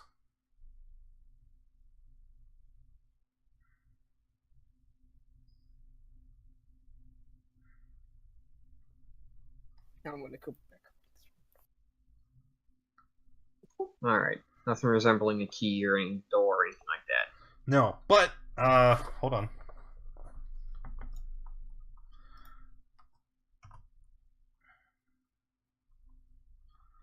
Oh, they don't have a thing?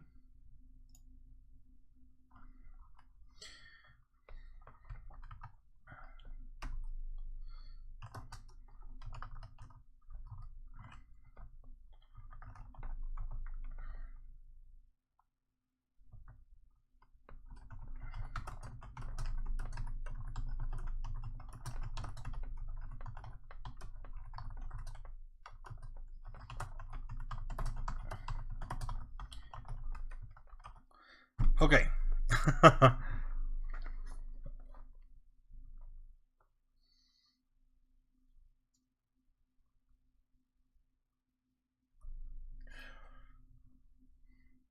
You know, I'm kind of thirsty. I think I'm gonna take a drink of the water. All right. And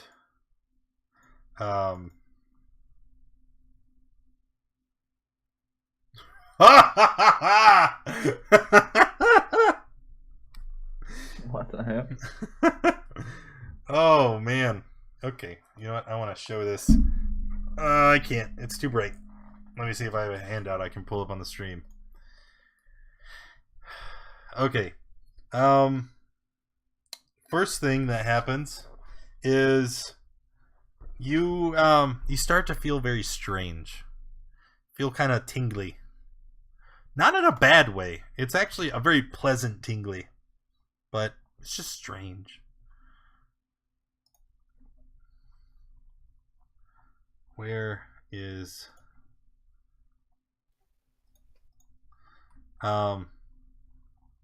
as you kind of look around and you're trying to figure out what the effects of this strange feeling are doing, there it is right here. The first thing you notice is that your face feels very funny. It's when you touch your hand to your chin, it's very smooth. It's very very soft. You don't think your skin has ever been this radiant and healthy before.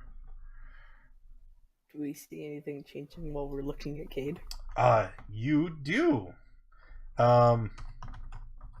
You first of all, you notice that his body is almost like condensing in on itself, and his skin is roiling. He does not look like he is fine. Cade, are you okay? Never better. You don't look so good. Okay, you should go find a large pool of water and take a good look, and then repeat that sentence. No. Do I have like? Do you have what? Glass. Actually, look in the water, Cade. Look at your reflection. Okay, look at my reflection. You notice that your hair is becoming quite what are you talking about, Snell? I think I might just take that one. I don't know. Your hair is becoming quite long, and as you look into the water of the fountain, you can see that your features are becoming much more slender, more feminine, and that is a dwarf. I don't have enough time to prepare a token on the fly for you. And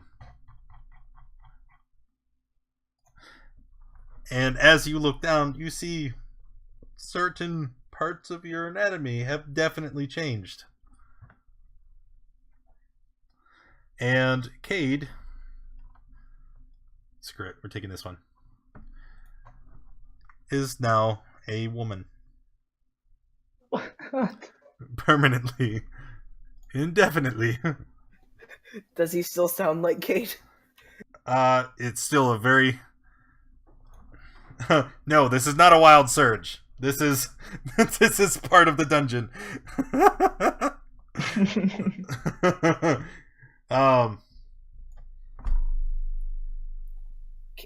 Cade, maybe if you drink the water again, you'll be a guy.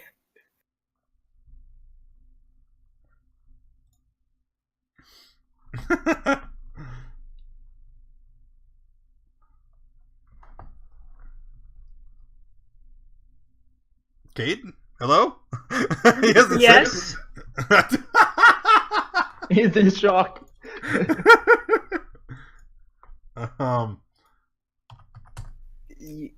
You okay? I'm fine.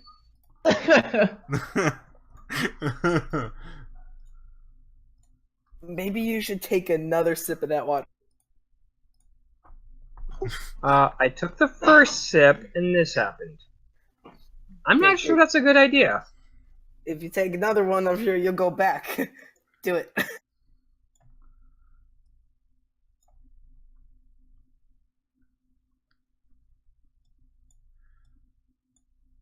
I don't think he's interested in taking another drink. Okay, Cade's girl now.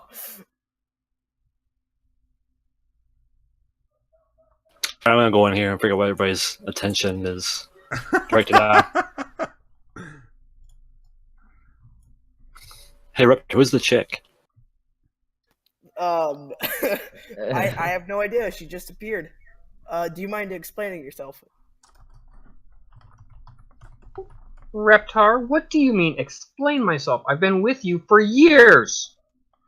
No, I don't recognize you. I whispered to Reptar. Is that an old girlfriend? No.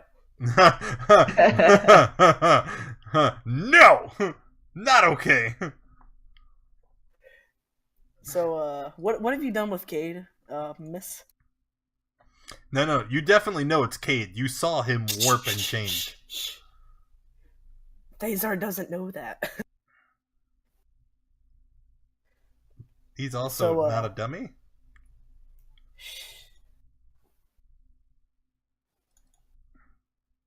All right, can I come over and check symptoms? Yeah. Looking at the new Cade, you are able to recognize. I know everything's boogered up. Give me a second, guys.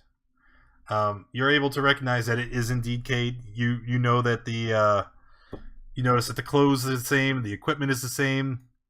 It is just definitely a woman now.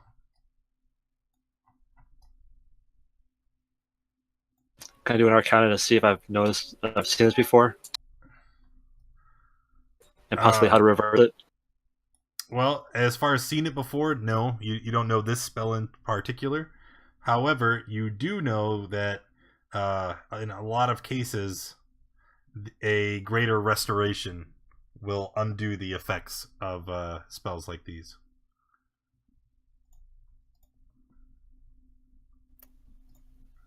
Well, KT, I cannot help you. Not yet. Cade, you should just stay like this and just pretend you're a different person whenever Starpron gets back. Katie, is what you said? Here, we got a better token.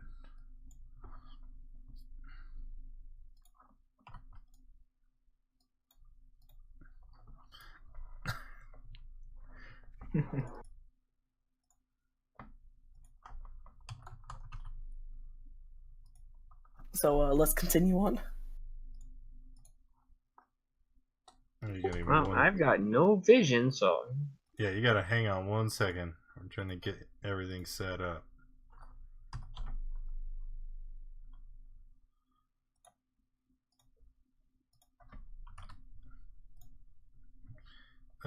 Bam.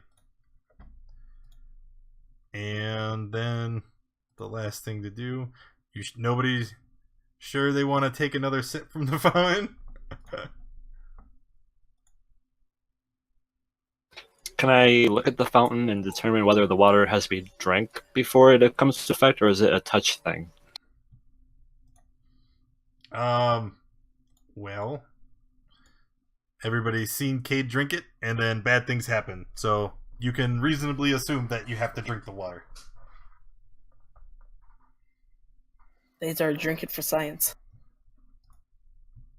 I want to put some in a bottle. Okay. Removing the liquid from the pool, you can almost visibly see it lose its luster, and as the magic dissipates.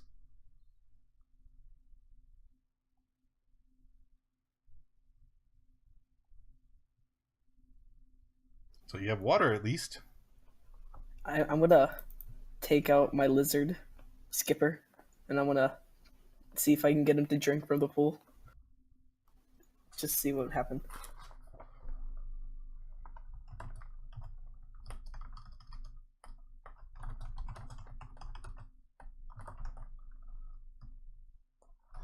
Okay. Anything else would happen? Or... You're gonna make the lizard drink it? Yes, my pet lizard.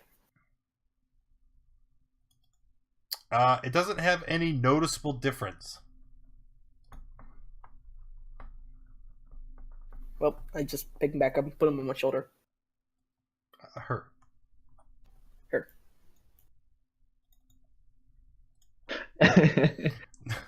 Why don't you try and have her drink it again and see what happens? That's a good idea. I want to do that again.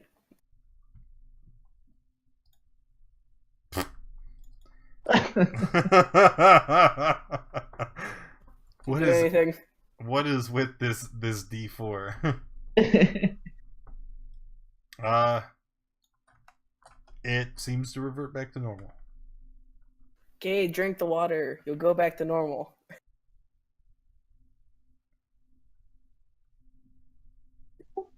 okay. If anything bad happens to me after this, Bob is gonna get sunk in your head.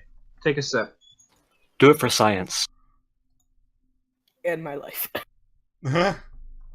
Okay. You do not revert back into a God. man. However, you feel refreshed, revitalized. Okay.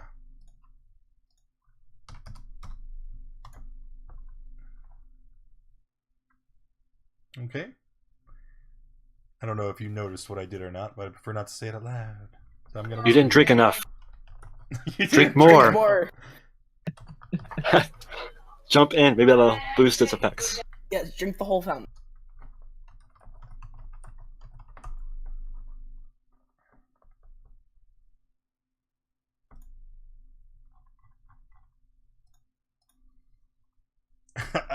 I like how this stupid fountain has become a 30-minute ordeal.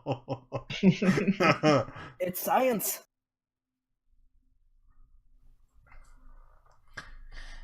Why don't you take a drink, Reptar? I'm good. I'm good. Wow, that's misogynistic. Let's go find the trickster gods and finish killing them off and get rid of the guy and do our thing. And Okay, let's go. This was fun. This was fun. All right, Katie, lead the way. Did you all check this place out? No, you did not. I know Thazar's been staring at that statue for a while now. A statue, a rusted statue of a knight, stands at the west end of this hall. It's gripping a large iron shield. Shards and flakes of rusted metal cover the floor around the statue's feet. Enters the room.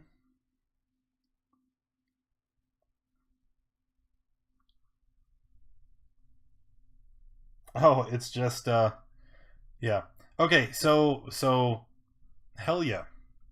They're the only one this applies to. As you get closer to the statue, you can feel it pulling you closer. Okay. And it's so very strong that you end up sticking to the front of it. Sticking. Oh no. Yep. Oh. I need you to make a strength. Oh, I guess we'll boy. leave you two alone then.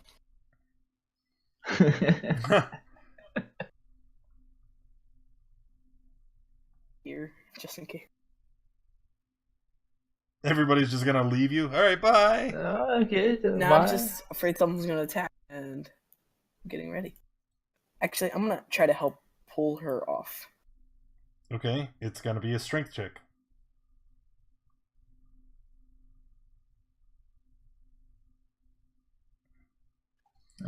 You're not very strong. Oh, Whoa. All right, I'll take care of this, I suppose.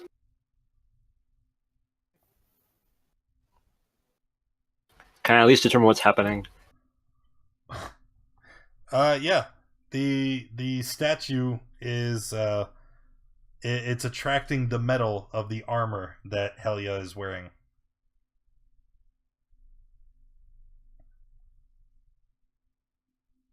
All right. I guess you're in your room. What? No, I got you covered. Everybody stand back. Anytime a wizard starts a sentence with "everybody stand back," it usually That ends sounds like up a very terrible badly. fireball. nice knowing ya. I pray to my god.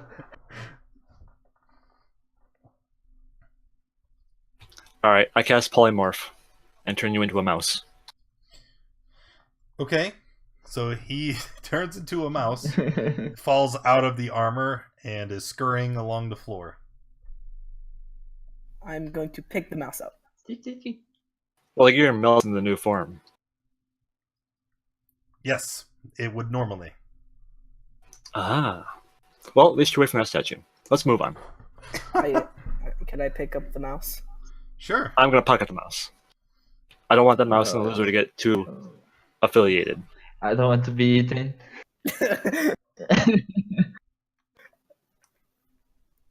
I was gonna drop the mouse in the fountain. Do it.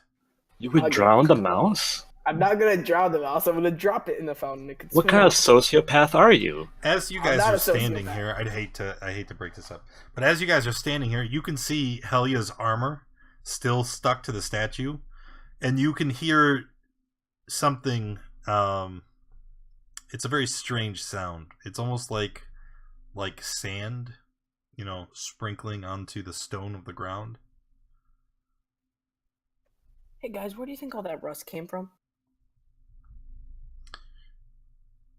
Yeah, I think Riptar's put two and two together. As you turn and look at the statue and the armor, you can see that there is a corruption spreading from where the armor has touched the shield of the statue, and Helia's armor is disintegrating in front of your eyes.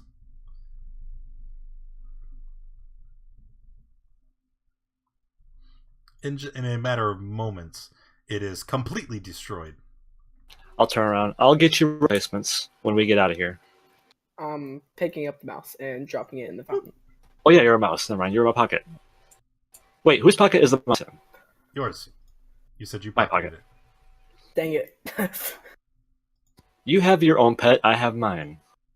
Oh, that's rude. She's not a slave. She's my new familiar. Oh. Shouldn't we go through the other way down there? We just wanted to break things.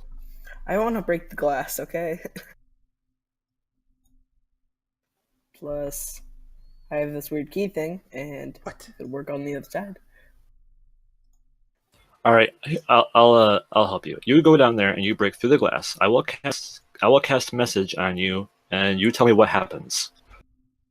Sweet. All right. So when it goes down the hallway, I just go out the normal way. Oh. They're all leaving me. They didn't come. Yes, they are. Yes, they are. And on that note, well, you can't leave yet. You can't leave yet. Because as you are walking through, right here, when you guys get to this part of the hallway, the ground below you begins to rumble.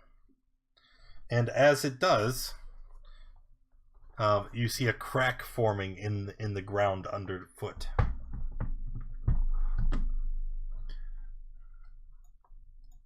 Is it like growing?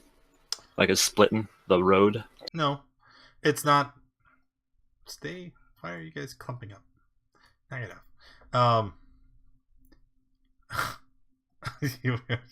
Game you playing? It's not like there's any danger of anyone falling in, right? It's just a crack.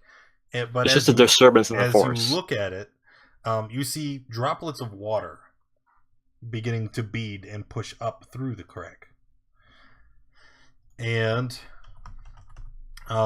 before you know it, those little droplets become a large puddle, and the puddle continues to grow, but then instead of expanding outward through the hall, it begins to rise straight up into the air and take form and attack you.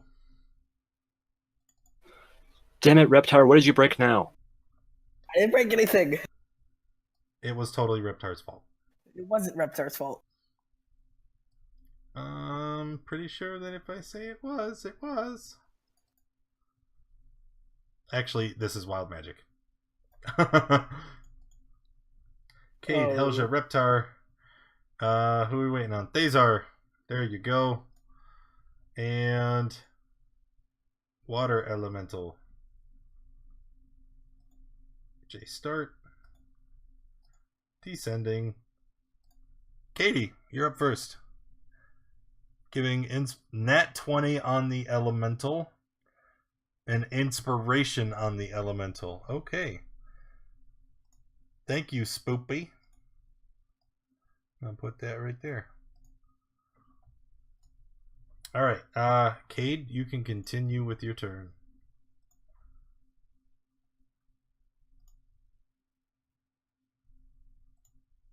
Well, let's start with rage. Then we'll use my nat 20 to start. Oh, that is right. Okay, so rage. Mine. Thazar and Helia, you're both taking 5. And then that nat 20. Okay, it's a total of 20 damage. And one more sec. Okay. I'm gonna just put this over here since we don't need all that space.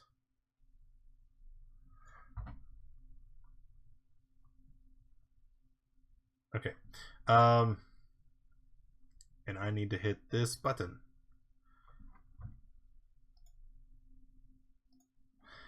You know how to press your advantage. You gain advantage on all attacks against your target until the end of your next turn. Nice. So that's a second, and it's a hit. 18. And then you're finished? Yes, I am. Okay, next up. Hold on, wait, just to clarify, he enraged, therefore everyone around him burns, right? Yes. Okay, so, and it's like a really large radius. So then Helia, who has a mouse in my pocket, She took the 5. so that means she pops out of mouse form in my pocket? Oh, right, because if you take damage, you're no longer a polymorph. Yep. Did she just rip through his ropes? Yep. I just gave birth to a dwarf. Alrighty. Alright, the water elemental.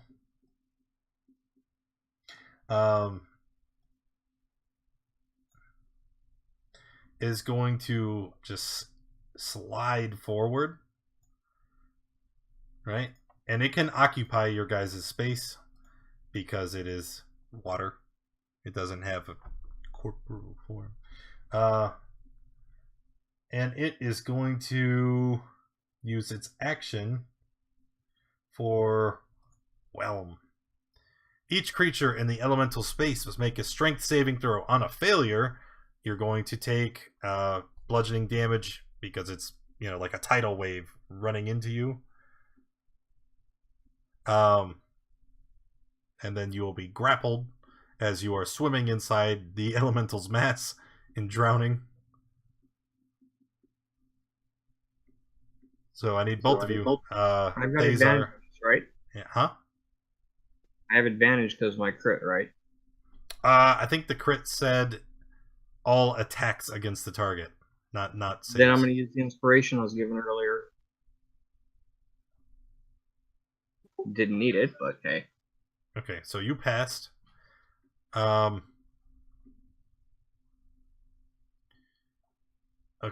on a failure, the target takes 2d8 plus 4. So let me roll the damage. Slash roll 2d8 plus 4. Cade takes 7 because I'm sorry, 6 because rage. Thazar, you're going to take the full 13 bludgeoning, and then you are going to be restrained. I'll take it. Huh. I don't think you have a choice. I'm pretty sure he got you. I was figuring you were waiting for my approval or something. Do I still take even though I passed? Yes, on a failure, a target takes 2d8 plus 4 bludgeoning. And then oh no, wait, I'm dumb. On a failure, the target takes damage if it is also grappled. If the saving throw is successful, the target is pushed out of the elemental space. So no, you don't take any damage. I'm sorry. I'm dumb. Another nat 20 for the elemental? Wowie zowie. Okay. After that is gonna be it because Whelm takes both of its actions. Reptar, you are up. I'm gonna stay and shoot an arrow at it, and I'm gonna use my sharpshooter feat. You want me to link that? No, I know what it is. -5 to hit for +10 damage. Yep. So, you rolled a... what is that? 18. Yep. 18. And 18 is a hit. So Ooh. it's 19 damage. We're just gonna go because okay. Anything else, Reptar? Can I use that 2 times? You have to link it in the chat. I can't recall. I think it says attacking at long range doesn't impose disadvantage. Your ranged weapon attacks before you make an attack. Yeah, you can do that with every attack if you call it. Yep, I'm doing it. All right. So that one also a hit for 17. W.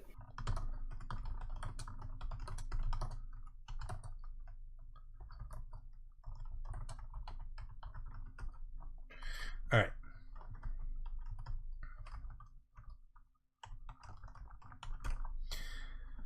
So 17 damage. All right, Thazar. All right, I don't take damage on my turn, right? It's on its turn. Right. But currently you are restrained. Do I have vision? At least past Reptar. Yes. Yeah. Okay, I'm gonna use benign transposition to teleport myself 30 feet.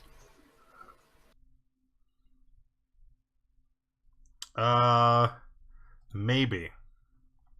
Does that have a somatic component? It's just it's not a spell. It's just part of my conjure. Use your action to teleport. You can choose a space. All right. Yep. Teleport away.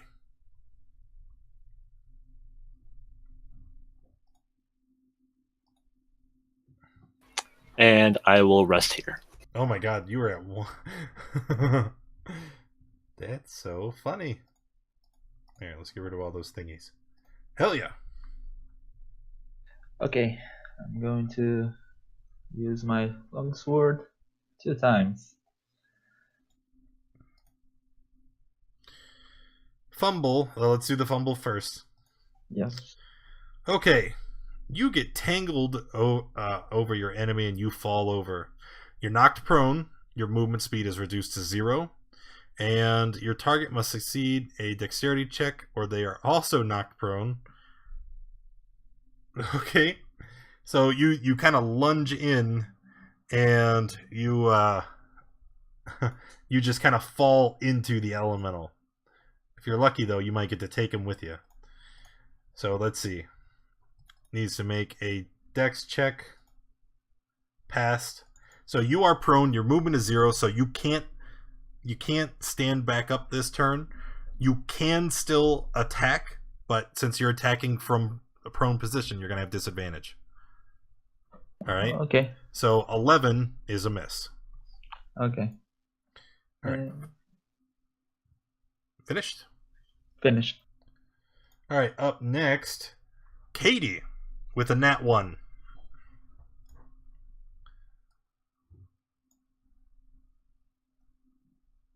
Oh, I got a nat 1 in there? I must have missed that. Yeah, it just came in.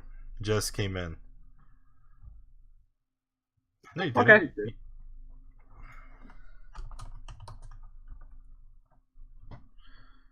Alright, so nat 1. Womp womp.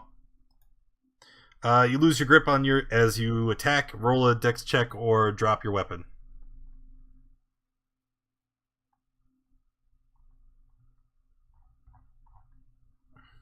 Alright, you saved. So you still have it.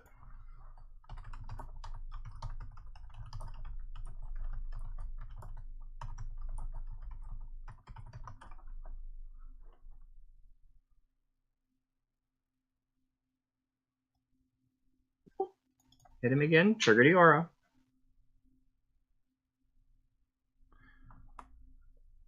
Okay, hit him again. 18. Also, you're wrong. Read it, dummy. Because look, I'm about to crack your head. Hold on. This is nope. I can't do it with that one because then infinite me. Look right here. Okay, here's where I like a what? Nat 1 for Thaser. Who would you like to curse? I say non-magical weapon explaining a game mechanic. Then you say, can I curse Cade then? And then you say, I was talking about the half damage. You say, okay, we'll give it to Cade. Alright. 24, 5 damage. Nobody else is getting hurt.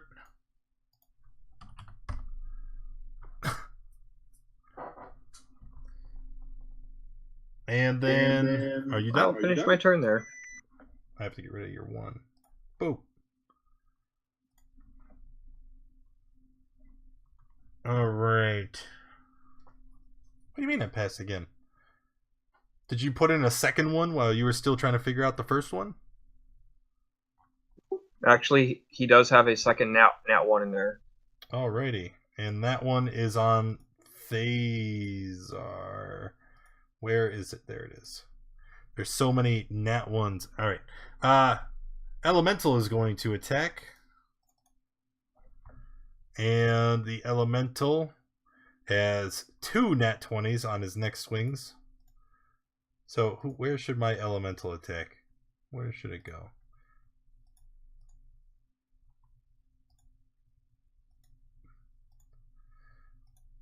Alright. Cade, you've done the most damage to it. I think you are the target. So it is going to sweet. It is going to use its slam attack and hit you for the first time with a crit. Alright, so it is going to deal. It is going to deal. What is the roll here? 2d8 plus 4. So we need to roll /R. 12. Total of 20. You're taking 10. Okay, there goes the 10 hit points. Okay.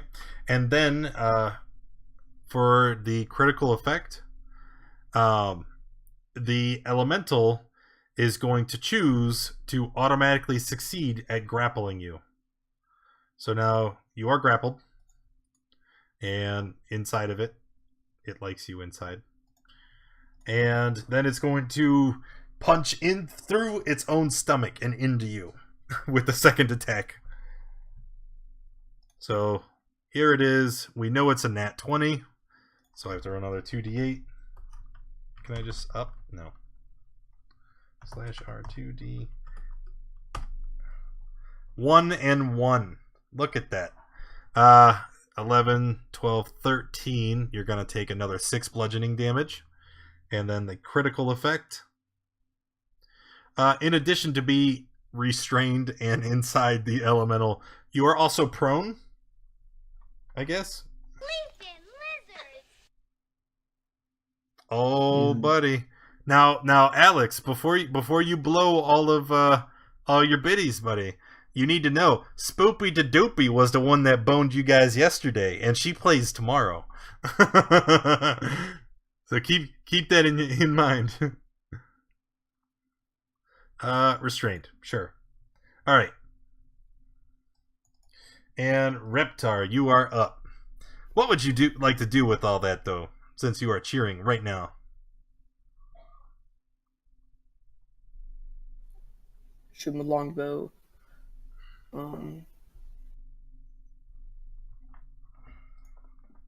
Sharpshooter.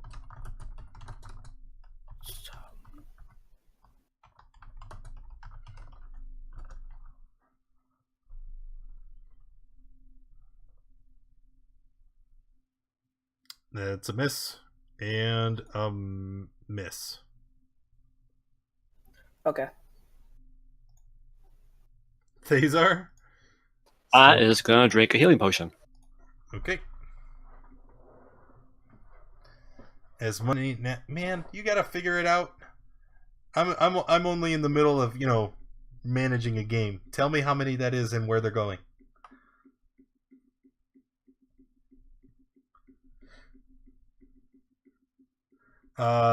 These are drunk a potion. Anything else after that? I'm gonna hide behind this corner.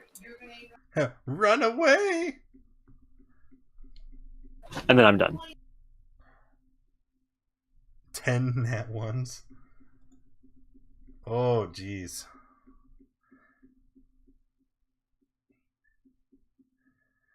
Oh no. Oh, jeez.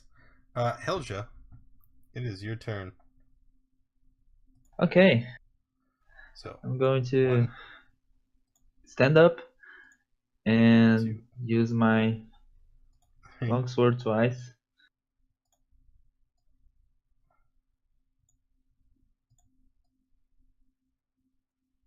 4, 5,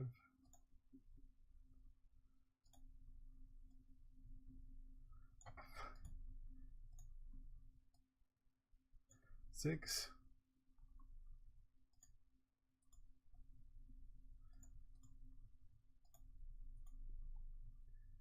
7, 8, 9, 10.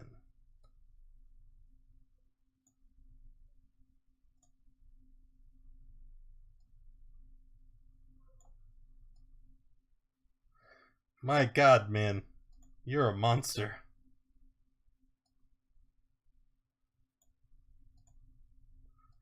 If you guys can weather this storm, though, okay? This is something that me and Spoopy had talked about yesterday. Whenever the Twitch gods are being malignant buttholes, and they make they make everything so much more difficult on you guys, you get an experience increase. So if you can survive through the 10 nat ones he just rained on the party, the rewards will be great. Wait, is this Alex? Yes, it was Alex. Really wish he was in a different campaign. I can avenge it for you. Okay. All right. So 2 net ones for me, right? Everybody has 3. You have 2. So I blow the 2 I have with this 2 longswords attack. Yep. So miss, and your confidence falters at the sight of such a formidable opponent. You will have disadvantage on your next attack roll against any target, which doesn't matter because your next attack roll is a fumble. You fall on your face and land prone, and your movement speed becomes 0. Lincoln lizards. Oh no, Spoofy, what are you doing? All right, Helja Oh is my done. god. Cade? Attack. Yep. 2 of them, right? Well, I figured I'd let you deal with each fail. Okay, well, first one first. You miss an attack and gaze upon the chaos of battle, causing your disadvantage on your next attack roll. You lose your balance and wow, same exact 2. Well, you're prone and restrained. You can't attack. Not unless you no, wait, you can still attack as restrained, right? Restrained, yes. Yeah, It's just paralyzed, with, I can't with attack. disadvantage. Yeah, okay. You're fine. So, miss. You're still prone. You suck. There you go. Alex will like that one. Burn that nat 20 with his crit 1. Thazar, you are healed for 2, courtesy of Spoopy da Dopey. You know what? Even if the fumbles themselves don't do anything terrible, it's still 10 attacks in a row guaranteed to miss. That is a huge tempo swing in combat. You know what I'm saying? Alright, Water Elemental, start of his turn. You are drowning. My So- bonus action. I would like to try to break free. Oops, I failed. I believe that's all 3 of my nat ones. Well, no. It'll be a nat 1 to try and break free, but the problem is At the start of nope. You have to take an action to try and make this the check. If you read Whelm. So since you attack twice. Okay. Yeah. Next turn. All right. Yep. Okay. The water elemental is going to boogie on forward, and he's going to take Cade with him. Oh, why can't I get you into the? There we go. All right. He is going to stand here, and he is going to try to slam Heldia, who is armorless and has a whopping 10 AC right now. So that is a hit. Yes. For 13 bludgeoning damage. And another hit for 12 bludgeoning. I'm fine. Oh, and because I almost forgot, at the start of his turn, at the start of each elemental's turns, each target grappled by it takes 2d8 plus 4 bludgeoning.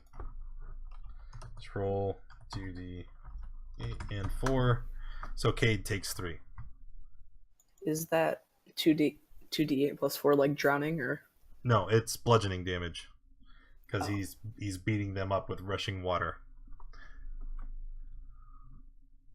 All right, Reptar. I'm gonna use Hunter Sense. Hunter Sense? Isn't that where you find out like weaknesses and stuff like that? Yep. Okay. You know that the water elemental, being creature not of the material plane, he is resistant to acid damage, bludgeoning, piercing, and slashing from non-magical weapons will not hurt it as well. And it is completely immune to poison. You also know that since it doesn't has a physical body that tires or ages, it is immune to the effects of exhaustion. It cannot be paralyzed or petrified. It cannot be knocked prone. We should have read that earlier. And it cannot be restrained, unconscious, poisoned, or grappled. Okay, that's very good to know. Yeah, well, you're trying to find out weaknesses, and it's like, I have none! Well, I was actually thinking about poisoning it, but it's water. Yeah, all you would do would make it a giant poison water elemental. And then everybody drowning in him would be like, ah! Well, that's my turn. That's your action, right? Nothing else to do? Nope. Thazar. All right, I'm going to You know step what? out. I'm gonna interrupt you. I'm sorry. Go ahead. You also learn, Reptar, it is susceptible to cold damage. That makes sense. Okay, so Thazar, continue. Well, I don't know any of that, so Yeah, just because gonna he didn't yell. share that with you. He just learned it. Could I just yell out cold? Yes. Yeah. I'm just gonna yell out use cold. what? I gave you a blanket earlier. What more do you want from me? All right, Thazar.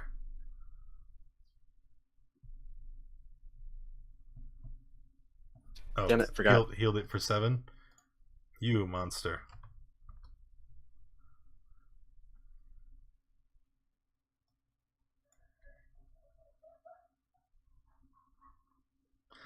Lane is dying out there. Magic missile for 18 damage. Yep, nothing you can do about that. Oh, he's trying. Hey, this guy's trying to get around his nat ones. He's like, I can't fumble if I don't have to roll a dice. Are you done? You gotta be smart. Yes, I'm going to duck back around the corner. Hell yeah. Okay, I'm going to stand up and use my longsword twice. 21-15. Both are hits. And I'm going to move here. And that's it. Cade. Oops, nat 1. Yep. Fumble. As you attack your opponent, you begin to falter. You fear that they are the superior combatant, and you know fear for the first time, Cade. You have disadvantage on your next attack roll against your target, but that ate the last of your nat 1s. And the second one with disadvantage still hits for 18 damage. Finished? Let's see if we can evaporate this guy and trigger the aura.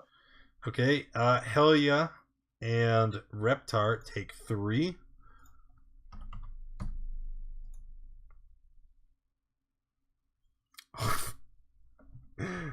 You monster. Another nat 20 for the elemental. Is it still Alex? No, that was Spoopy. Mm.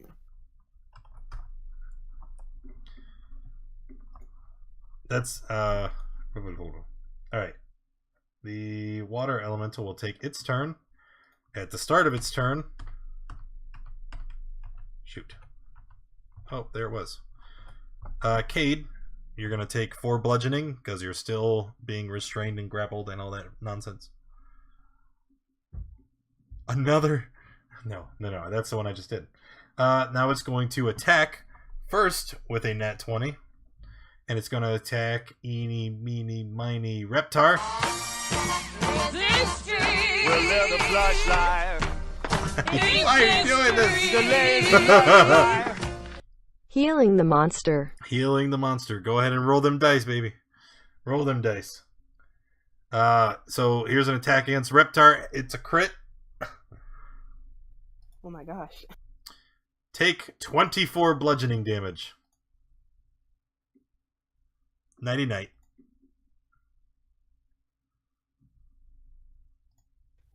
Yep. The attack is so severe that you're... Oh my god.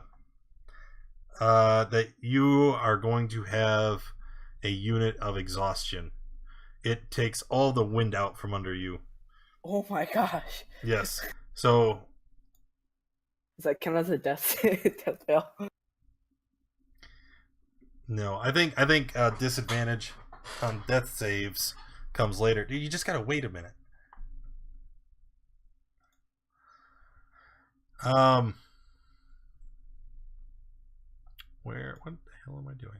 Oh, that was his first attack. His second attack does not have a natural crit, but he's gonna use his inspiration, and he's gonna attack Helia with advantage. 14. A hit? Yes, For 13? I'm down. And then Reptar. Which one? Nat ones don't count for the death saves either. No. Wait, what? Oh, unless I get. Whoa! Are you kidding me again? Whoa!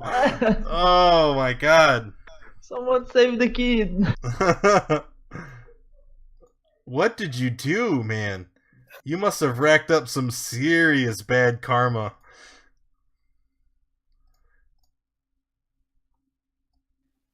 Good thing our cleric is down. Oh my god. Yeah, this is Thok's fault, dude. If if Thok was here, none of this would have happened.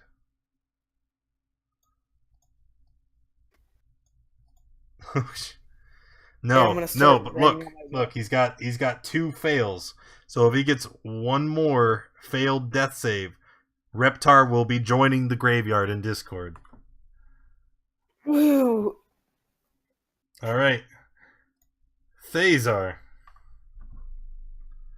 All right, I'm going to step over here somewhere. I think that's far enough. Something like that. And I'm going to do what I did before. Another magic missile. Yep. Stop avoiding it. It's gonna come back and hurt you later. I need to know how much that was for, Al. It's relevant. 1, 7, 8, 9, 18, 24. 24 total. Plus 24. Minus 20. Okay.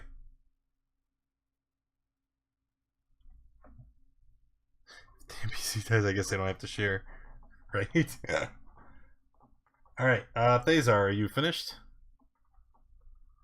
And I'm going to duck back. Oops.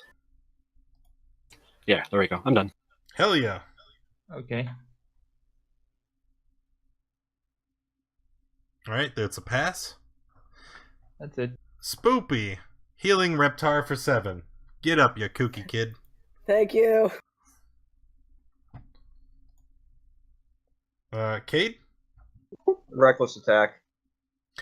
Alright, Cade is making this attack with advantage. All attacks against Cade will have advantage.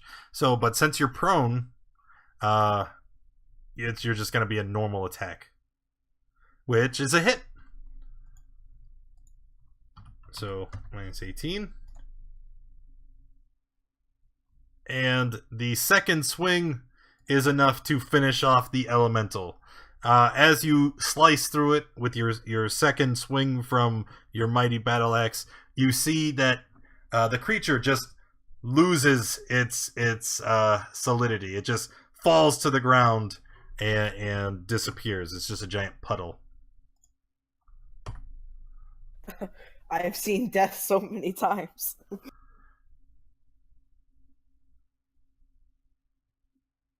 Heal D10 Reptar. D10 for 7. Wait, what did you want to do? It's too late! It's dead! So someone else heal me for another 7? No, that was the first 7. Then the smaller waters become its kids and want revenge.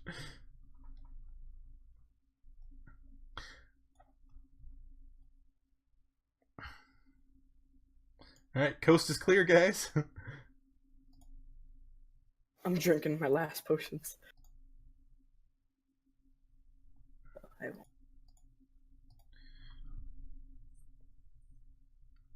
Alright. What time is it? 10:30. 10:30. I'll tell you what. Maybe we should call it there for today. Because looking at the map and everything that's left, I think you guys have just about cashed out the first floor.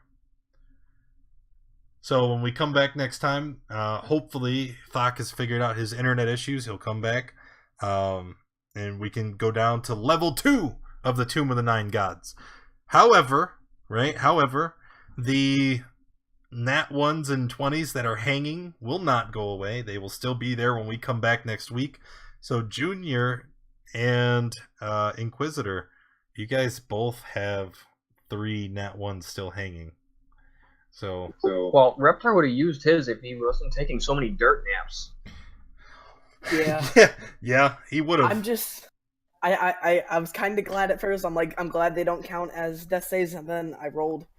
You rolled the nat 1 anyway. I think the game wants you to die.